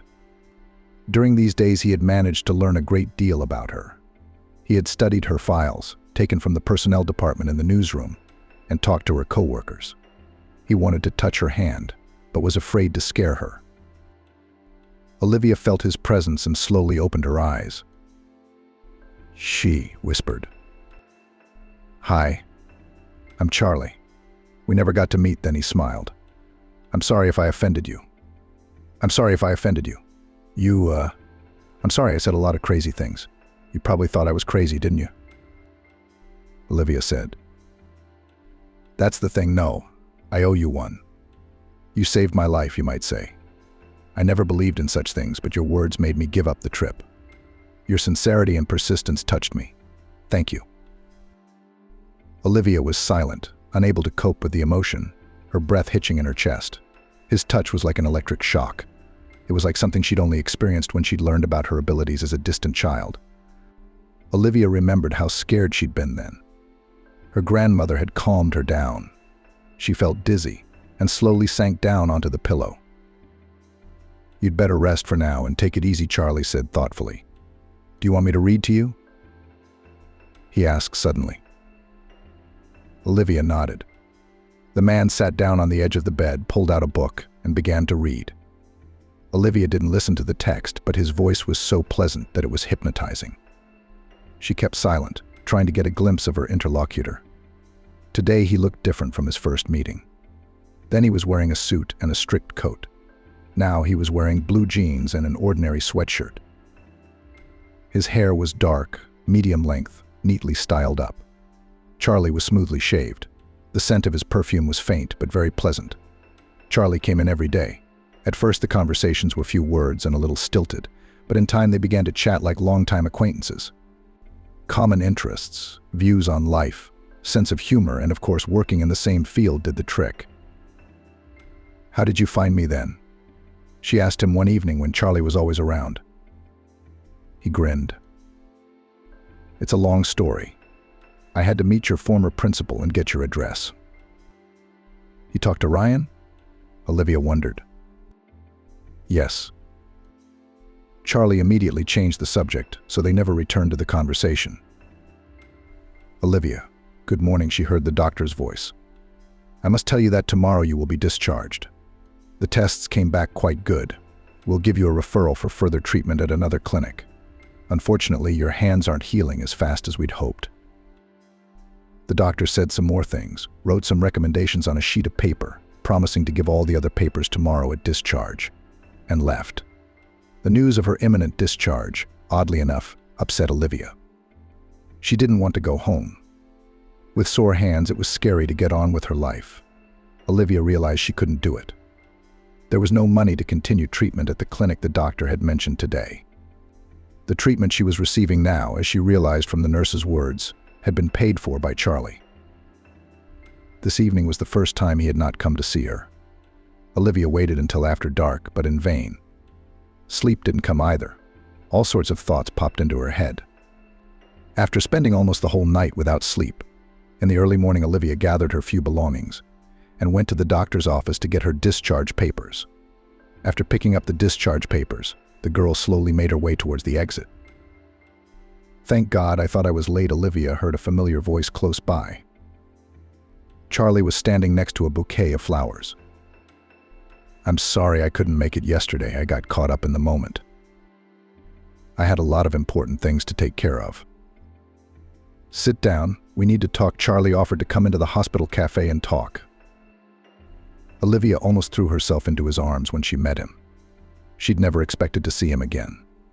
When Charlie invited her to a table, he was slow to start a conversation. It was obvious that he was worried. I talked to the doctor, Charlie began. He told me that you need further treatment. And it's pretty serious. I don't think you should go back to that house in the village. It's practically uninhabitable. Getting from there to the city for treatments is unrealistic. And how are you going to support yourself at home? Charlie paused. I have an apartment in the city, the girl said quietly. I know that too. I know that too. And I know you're unemployed because of Ryan. The man was clearly tense. I have a business proposition for you. Charlie finally said. I'm offering you a job and a place in my house. When he said that, he looked at her questioningly. What kind of work? I don't really understand, Olivia said, confused. Her mind was a mess. Olivia, you're an excellent specialist in your field. I'm sorry, but I had to do some research. I have a very interesting project in mind, but I need the help of someone I can trust. That person is you. I have confidence in you, and you have the experience I need. So far, only a very small circle of people know about it. We'll discuss the details a little later. Charlie covered the girl's hand with his own. I have a big house. You'll have your own room and workspace. We'll go to the necessary procedures, so you'll get well sooner. He looked into her eyes. Think about it, because it's the best way out of this situation. I don't know. Olivia looked into his blue eyes and couldn't understand what was happening to her. After a brief pause, she finally decided to answer. I agree. She thought to herself, whatever happens. She didn't want to break up with Charlie, after all. He smiled and exhaled a sigh of relief. Charlie nodded, and they headed toward the parked car. It wasn't a Jeep, but a dark blue executive sedan. I've decided to change my image, Charlie laughed, seeing the question in his companion's eyes. It was a long way to their destination. All the way they talked casually, laughing and joking. But the closer they got, the more serious Charlie became. Finally, he stopped the car at the entrance to a private village. Olivia, there's something else I'd like to tell you. Charlie paused.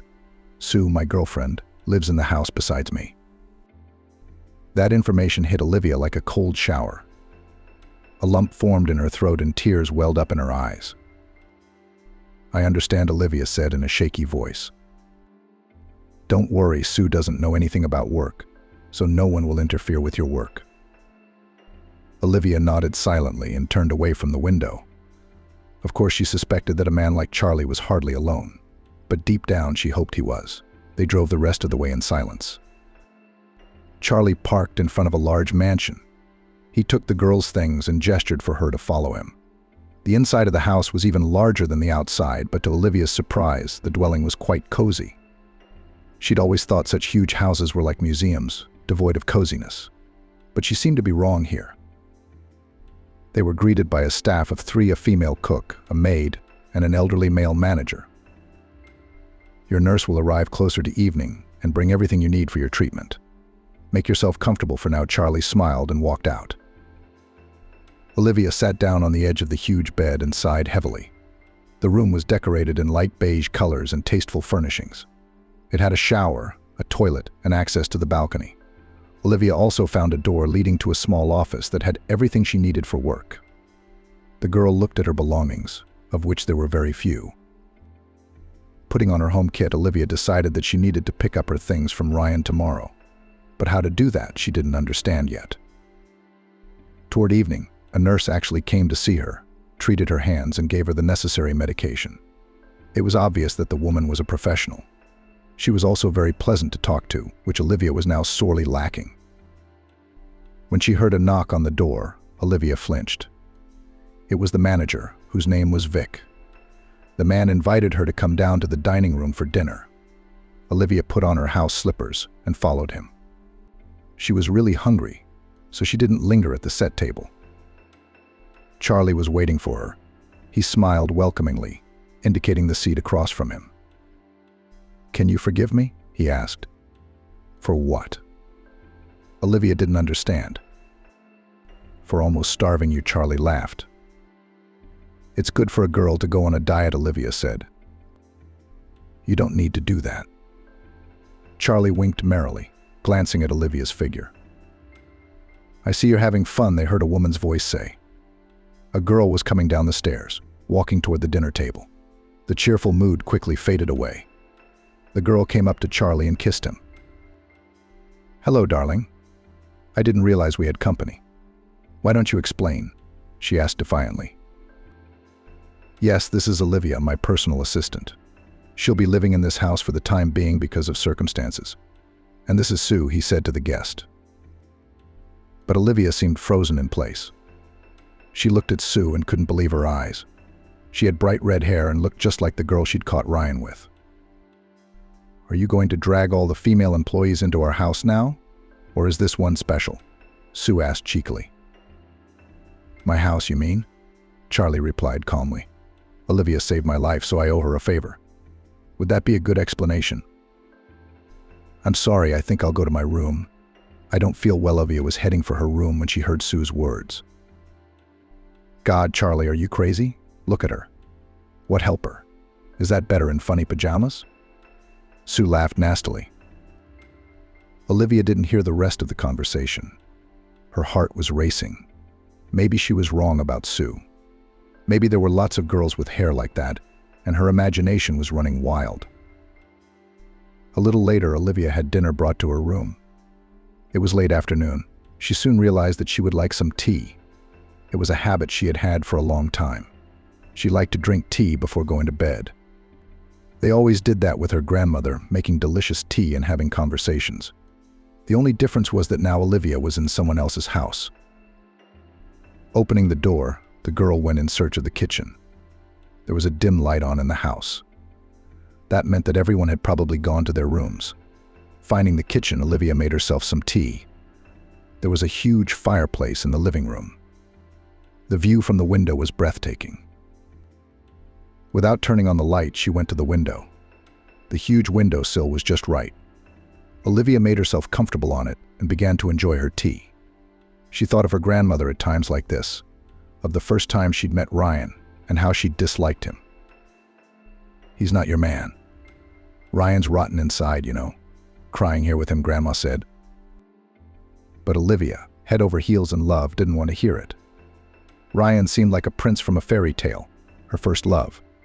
After graduation, Olivia moved into his apartment. After renting out his one bedroom, Ryan got her a job in his newsroom, making her practically his right-hand man.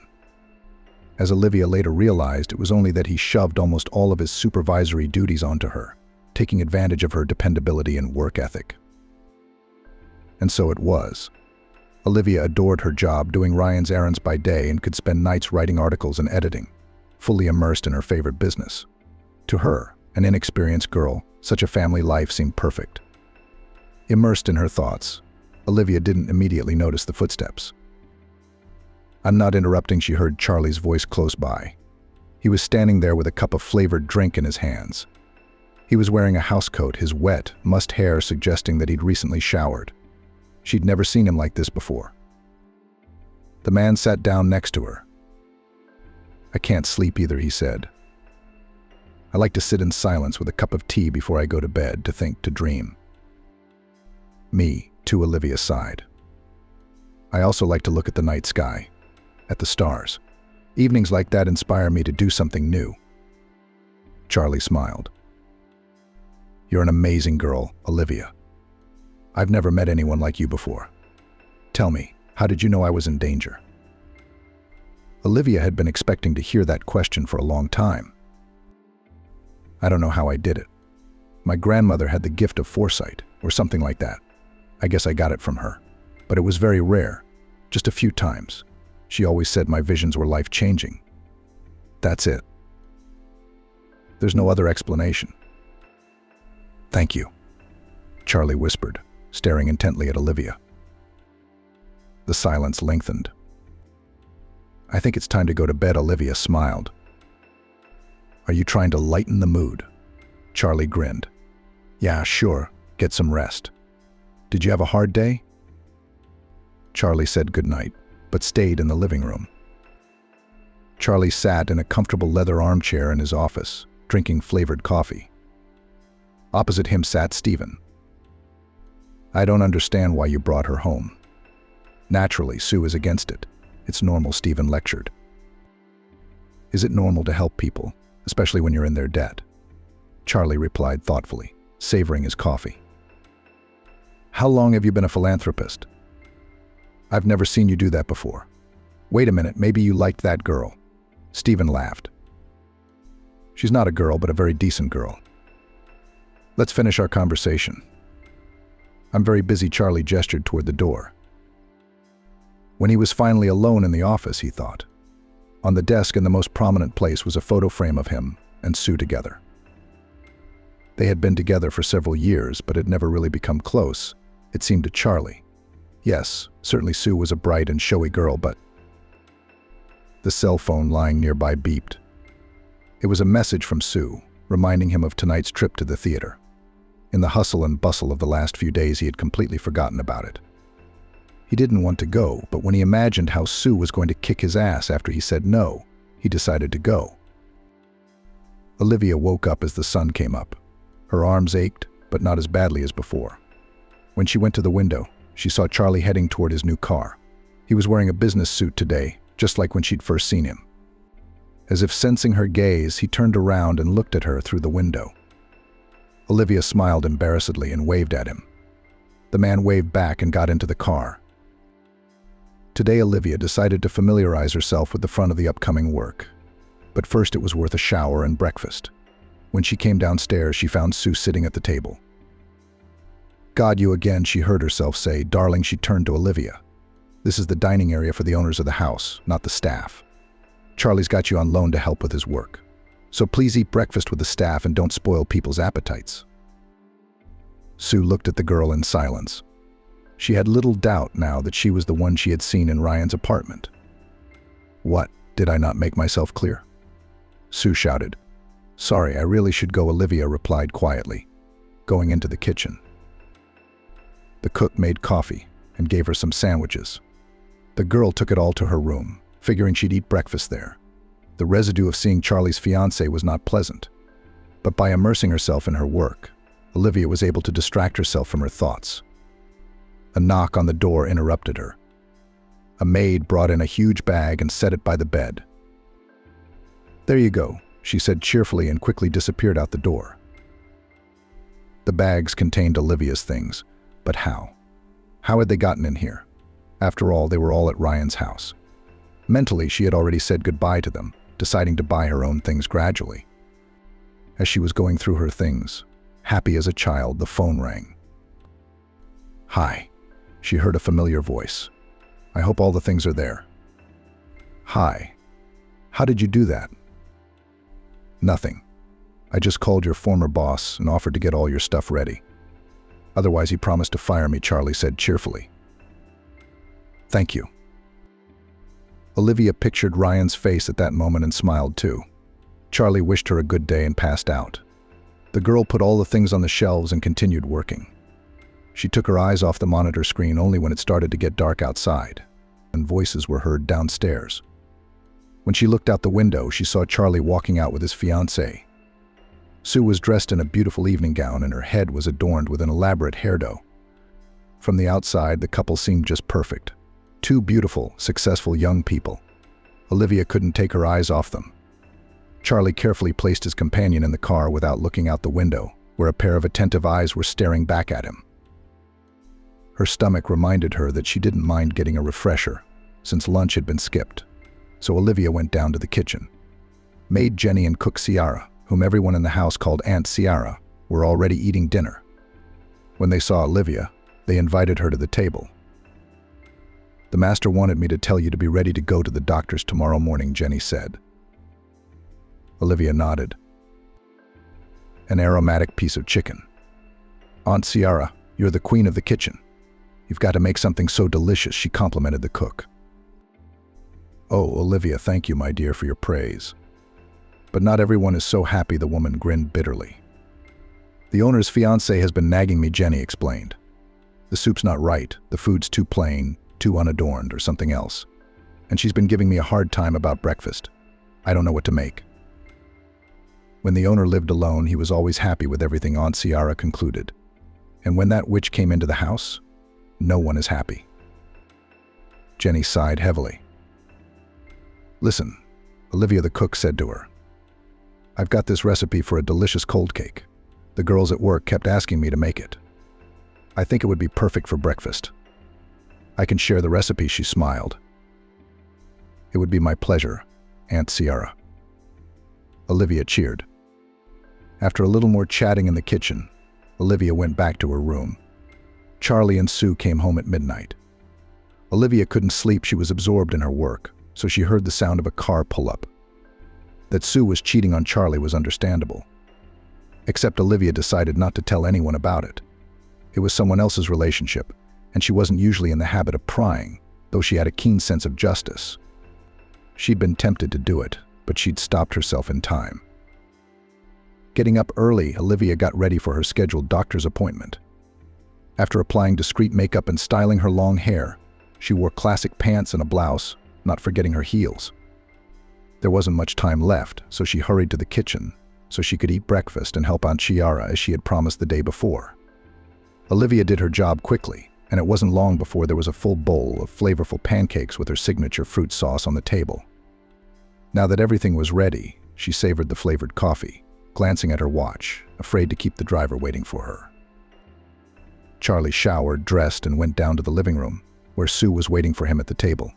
His head ached terribly. Last night had not brought the desired pleasure. Lately, going out with Sue had been stressing him out. They rarely ate breakfast together, so he was surprised. Surprised? "What made you get up so early?" Charlie asked. "I figured we didn't spend much time together, and eating together would bring us closer together. Besides, we're going to have to do it all the time after we get married," Sue said. The word "have to" hurt her ears. Charlie sighed heavily. "That's beer, coffee, and chewing horse. Where's Olivia? Why isn't she at breakfast? As far as I know, she should be up by now at this hour," Charlie asked. "Don't you think servants shouldn't be at the table with us?" Sue looked at her fiancé defiantly. "She's not a maid. I thought I told you she saved my life. So she's a guest in my house. And now I have to put up with this mongrel next to me. Have you seen the stupid pajamas she wears? How redneck do you have to be to come down to dinner in your pajamas in a decent house?" "Yes, I told her to eat with the servants and not to interfere with us," Sue shouted, unable to stop herself. "That's right," Charlie pounded the table for the first time and raised his voice. "In this house, as long as I'm the boss, I'm the only one who decides who sits at the table with me. And if you don't like someone else's company, eat somewhere else." Charlie got up and went into the kitchen. He found Olivia in the kitchen, chatting sweetly with the maid and laughing merrily. He stood in the doorway for a second. Olivia looked different today. Strict pants and blouse emphasized the advantages of her figure, and makeup and styling made the image unusually gentle. "Olivia," Charlie called out to her. "Come on, we have to go. Today I'll take you to the clinic myself." The girl followed him in surprise. Sue, still sitting at the table, looked at the transformed Olivia with surprise and anger. "You look great." Charlie complimented her as they got into the car. Olivia smiled silently. It took them almost an hour to get to the clinic, and then they waited for the right doctor. When the doctor examined the girl, they were both quite tired and hungry. "You see, the doctor said that the wounds will soon be completely healed and you'll be able to live like you used to," Charlie said cheerfully. "Yes, thank you very much. If it hadn't been for you, I don't know what would have happened to me," Olivia sighed. "Let's not talk about it. I'm just repaying your kindness for your kindness. Now let's go out to lunch, or we could starve to death," Charlie joked. They settled down at a cafe nearby. Charlie ordered a full multi-course meal, while Olivia had a light salad and juice. "So that's why you're so tiny." Charlie laughed, comparing their portions. Lunch turned to conversation and discussion of work-related matters. Both of them acted relaxed and easygoing. "What a strange thing to say. We haven't known each other very long, but I feel like I've known you all my life," Charlie said suddenly, putting his hand over her arm and looking into her eyes. "It's as if fate had sent you to me to give me something light in my life." "Why do you say that? You're a successful businessman. You have everything?" Olivia wondered, her voice trembling, her heart beating so loudly that it sounded like everyone in the cafe needed to hear it. Charlie sighed heavily. "Let's go. I need to show you something." When they arrived, Olivia marveled at the huge office building with its many adjoining structures. It felt like they were in a mini-city. "Do you like it?" Charlie smiled. "Yes. But I don't really understand what I'm doing now, which I got with the help of my father. And of course, he never misses an opportunity to remind me of that. Yes, I'm very grateful to him for the start in my career that he gave me. But, I want to prove to everyone, to him, and first of all to myself, that I am worth something. I've been thinking for a long time and decided to realize my media project. I want to launch several TV channels, an advertising agency, and a publishing house. I have a lot of ideas. And I want you to help me. No one knows about this but you. I want to keep it a secret. At least for now." "You mean Sue doesn't know either?" Olivia asked, stunned. "No, why not? You two are getting married, aren't you?" Olivia asked. "Sue is far away from all this. She thinks money falls out of the sky," Charlie replied briefly. They stayed there for a while, looking around and making plans for where everything would be. They didn't get home until after dinner. Sue, watching them from the window, was literally choking with anger. Everything was falling apart. Charlie had grown cold to her, and everything was going so well. Sue ran out as soon as Charlie and Olivia entered the house. She threw herself at him and snuggled into his arms. "I've missed you so much. I haven't had dinner without you. I'll get the table set up. Olivia, I hope you'll join us."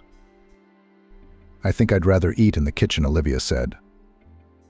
"Please join us for dinner?" Charlie asked. Olivia nodded, unable to refuse. Changing into her favorite pajamas, Olivia went downstairs for dinner.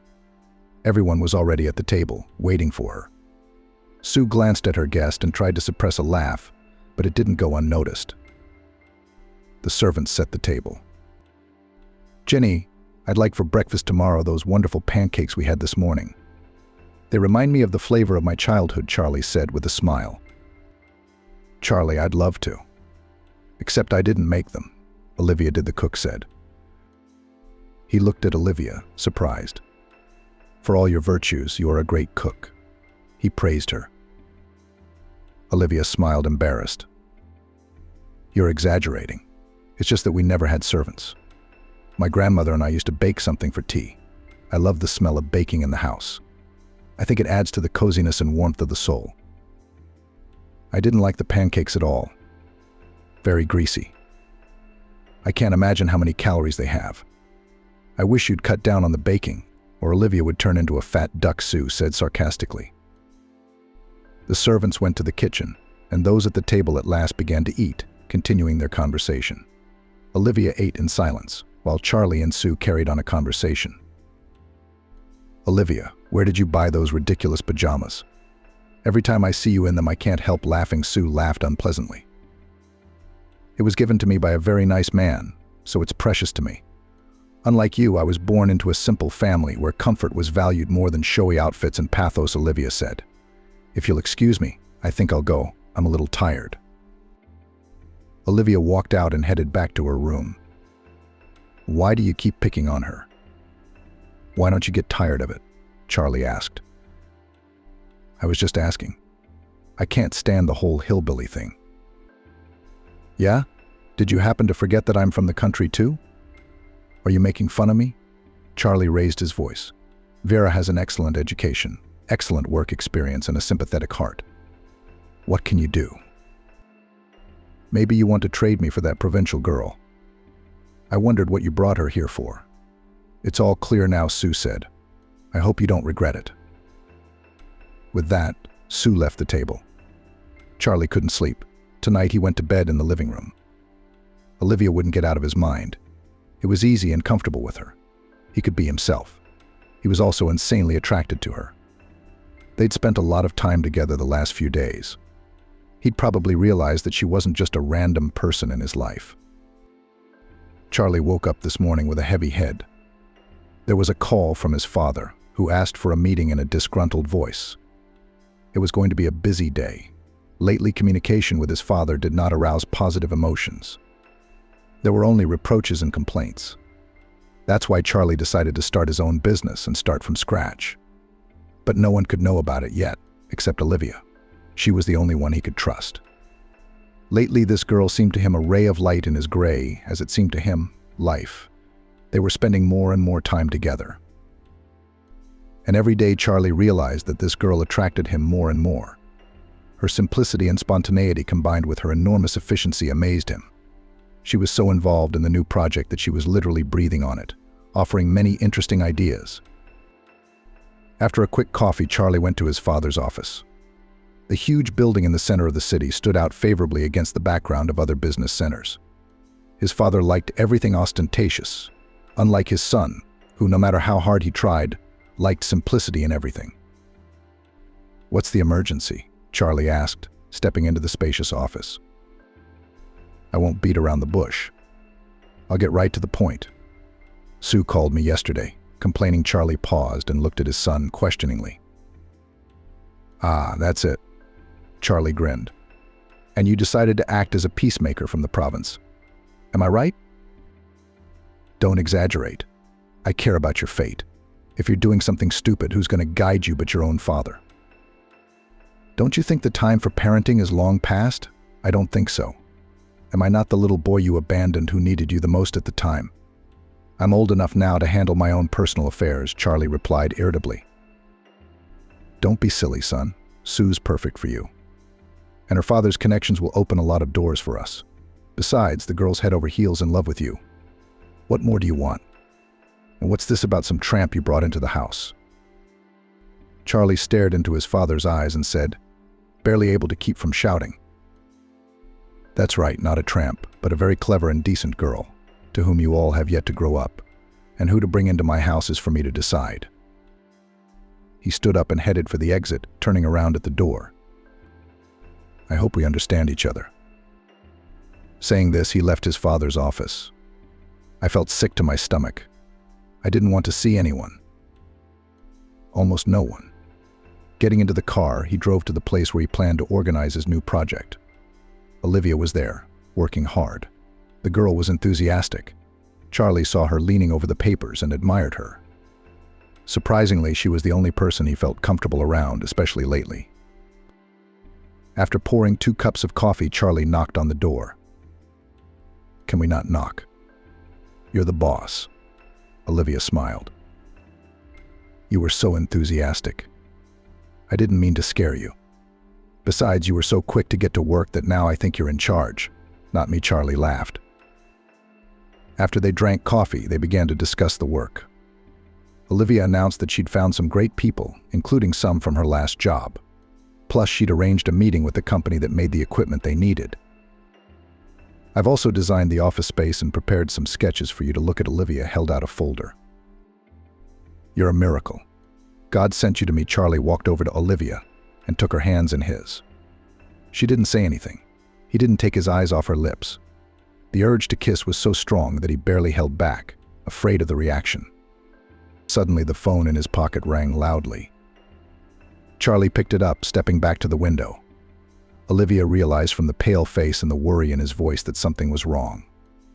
Mom's in trouble.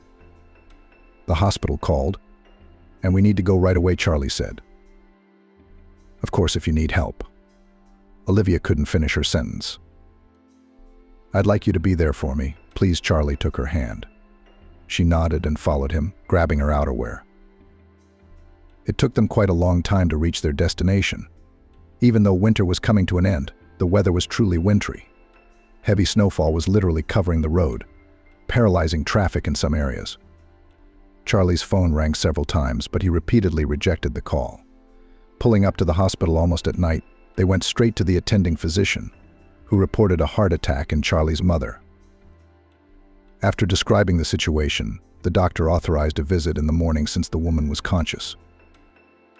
There's no point in going back. The roads are completely snowed over, Charlie said to his companion. We'll spend the night at Mom's apartment. If you don't mind, of course. Olivia didn't mind. She couldn't imagine her life without the man's presence. Strangely, not so long ago she'd thought she loved Ryan. Now she tried to keep thoughts of Charlie out of her mind because he had a fiancée. But it wasn't working. When he was near her or touched her, every cell in her body responded. She loved everything about him, his velvety, low voice, his scent, his smile, and his eyes. Olivia hadn't experienced that with Ryan. She liked him, of course, but she'd never felt such an incredible attraction, not even at the beginning of their relationship. And what was there to compare it to for the naive girl she'd been when she'd met Ryan? She'd never had a serious relationship before him. There was a convenience store in the building where Charlie's mother's apartment was, and they stopped in to get some food. The small apartment was unusually cozy and clean. Olivia noticed it at once. Charlie immediately changed into his homemade clothes, which suited him perfectly. A simple t-shirt and shorts looked good on his figure. Olivia admired him twice, trying not to give herself away, though her heart was ready to jump out of her chest every minute. The apartment was full of pictures of Charlie at different times in his life. As Olivia settled into the apartment, he began to prepare a simple dinner. Charlie, would you mind if I took a shower? Olivia asked hesitantly. Sure, the bathroom's over there, Charlie said. But I don't have a change of clothes. I don't think anything from Mom's closet would fit me, Olivia said, even more embarrassed. Maybe my t-shirt will come in handy. You're so petite, it would be like a dress, he smiled. While Olivia was in the shower, she got even more excited when she imagined that they would have to spend the night in the same apartment. What am I thinking? I'm already living in his house, even though it's full of people, and here we're all alone, she thought to herself. When Olivia finally appeared in the kitchen doorway, wearing Charlie's t-shirt and a towel on her head, dinner was ready. Charlie froze when he saw Olivia, who had just come out of the shower. You look good in my clothes, he said at last, not taking his eyes off her. It smells really good, she said, trying to lighten the mood. I'm not sure it's edible, but we have no choice, Charlie smiled. Surprisingly, it was delicious. During dinner, the tension eased a little. Charlie talked about the years he'd spent living in that apartment with his mother. For some reason, he wanted to talk about his difficult relationship with his father and his childhood resentments. Olivia listened attentively, not interrupting. Charlie was showing her a different side of himself now. After dinner, Charlie showed her the photo albums, telling her the stories behind each picture. You were lucky to have had a wonderful childhood and a wonderful mother, Olivia said, thinking. Take care of her. Family and loved ones are the most precious things a person has. I would give a lot to have my loved ones near me, but unfortunately it's impossible. A tear rolled down her cheek. Charlie touched Olivia's cheek and wiped the tear away. How defenseless was she at that moment? He wanted to hold her close to him and keep her safe. Instead, Charlie leaned down and kissed her. The kiss was filled with a tenderness and passion that both of them struggled to handle. Olivia responded to the kiss. The whole world seemed to freeze at that moment. Charlie picked the girl up in his arms and carried her to his room, never stopping kissing her. Laying her gently on the bed, he asked, Are you sure you want to do this? One word from you and I'll stop. His husky voice was driving her crazy. She gently ran her arms around his neck, and without answering anything, she kissed him. This night was theirs alone, and no one else's. And the closeness was more than just physical. It was as if soul mates were joined at the hip. Charlie woke up in the morning and looked at Olivia sleeping on his shoulder. She was even more beautiful in her sleep. He hadn't slept much tonight, and he'd been thinking a lot. He had made the decision to break up with Sue. After tonight, it was foolish to continue this already meaningless relationship. He now realized that he had lost his head and could no longer live without Olivia. The phones on the table began to vibrate, trying not to wake Olivia. Charlie walked out into the kitchen, closing the door behind him. But immediately after he left, she opened her eyes. Her mind replayed the events of the night before, and she wanted to scream with happiness. Putting on a t-shirt, she wanted to go out, but the scraps of conversation held her at the door. Sue, stop it. Mommy's in the hospital. I'll be there tomorrow or in a couple days as soon as her life is out of danger, Oleg disconnected. And Olivia realized with horror that she was just a casual hookup for a man who would soon be married. The morning was a busy one. For breakfast, the young people went to the hospital. Charlie visited the attending physician first, and then they went into the room to see Charlie's mother. The woman was weak, but very happy with her son. And when Olivia decided to leave them alone, the woman said, You're glowing, son. I'm so glad you finally found love. Charlie held her hand and smiled. They stayed together for 2 more days until the doctor told them that there was no longer any danger to their mother's life. Early in the morning, they arrived home. I'll talk to Sue tonight and explain that we have to break up, Charlie said as they entered the house. But his fiancée was already waiting for him in the living room. She threw herself into his arms, telling him how much she missed him. Throwing a dismissive glance in Olivia's direction, she kissed a confused Charlie on the lips. Olivia hurried to her room, but soon heard a knock. It was Sue. You want to take my fiancé away from me? No, it's not going to work. You know why? I'm having a baby, our baby, okay? And everything was fine before you came into this house. I think you realize that you're an extra, and you'll make the right conclusions. With these words, Sue left the room, leaving Olivia dumbfounded by the news. 2 hours later, her things were packed and Olivia was waiting for a cab. Suddenly, someone touched her shoulder. Olivia heard a voice unfamiliar to her pain. "Don't say anything, I need to leave." Sue's right, I'm redundant. And it's best for everyone. A child is sacred. I'll never get over it, Olivia's voice trembled. I'm sorry about what happened. I didn't know, did I? But I want to be with you. Charlie looked into her eyes hopefully. Sorry, I have to go. The cab's waiting. Don't worry, I'm not refusing to be involved in your company. But it's better if we don't see each other. It'll be easier on both of us. Olivia turned away and headed for the cab. Charlie stood there staring at the car that was taking his happiness away. Yes, he could leave Sue, help her and the baby financially. But he realized that Olivia would not support such a decision and would not accept it. Olivia occupied her apartment, which the tenants had vacated the day before. From morning until late evening she spent at work, gradually setting up processes and solving many issues. She worked hard to keep her free time as short as possible. Charlie never stopped thinking about her for a minute. He knew a lot about Olivia from the firm's employees and followed her life. He knew that she was highly respected and valued by all the employees. It couldn't be any other way. Being at home was sometimes unbearable because of the presence of Sue, who was unpleasant to him. It was only the thought of the baby that kept him close to her. They were to be married in the next month. But he tried not to think about that, because every night he dreamed of Olivia, and in those dreams they were happy together. One evening, when he was feeling dreary, Charlie decided to visit Stephen to get his mind off it. The door of the apartment was ajar, so Charlie decided to enter. As he took a step, he heard two men shouting. The voice of one of them was Stephen's, but the other sounded vaguely familiar. "And what are you offering me? If you hadn't been such an idiot, it would have been just as I'd planned to blow up the car. You should have thought of that." Stephen shouted. "What was I supposed to do? You promised me money, and it never came. And then there were all those inspections. He would have gotten to the bottom of it soon enough, and who would have been to blame? You'd be above suspicion, of course. And me? You asked me to wait a little longer. He trusts me 100%, but we had to proceed with caution. And after the incident with the car, he's been watching everything and controlling everything. I had to lay low," the other man said. "Great. And now, after all the checks, they're going to throw me out on the street. Sue left me because I got her pregnant. She said she wasn't going to be with a penniless urchin. And that naive Charlie took her word for it that the baby was his. And with me in love, it's all about money. Anyway, either you pay me right now, or I'm going to go tell him what a good friend he has." Charlie entered the office. Both of them froze in amazement. Stephen's conversation partner was Ryan, Olivia's ex-husband. "I really thought of you as a friend, almost a brother," he said to Stephen. "That's too bad."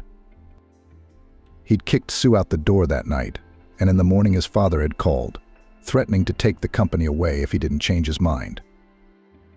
"Take it. I'm tired of being controlled by you. I don't want to see you anymore," Charlie told his father. "I'll turn things over to you tomorrow."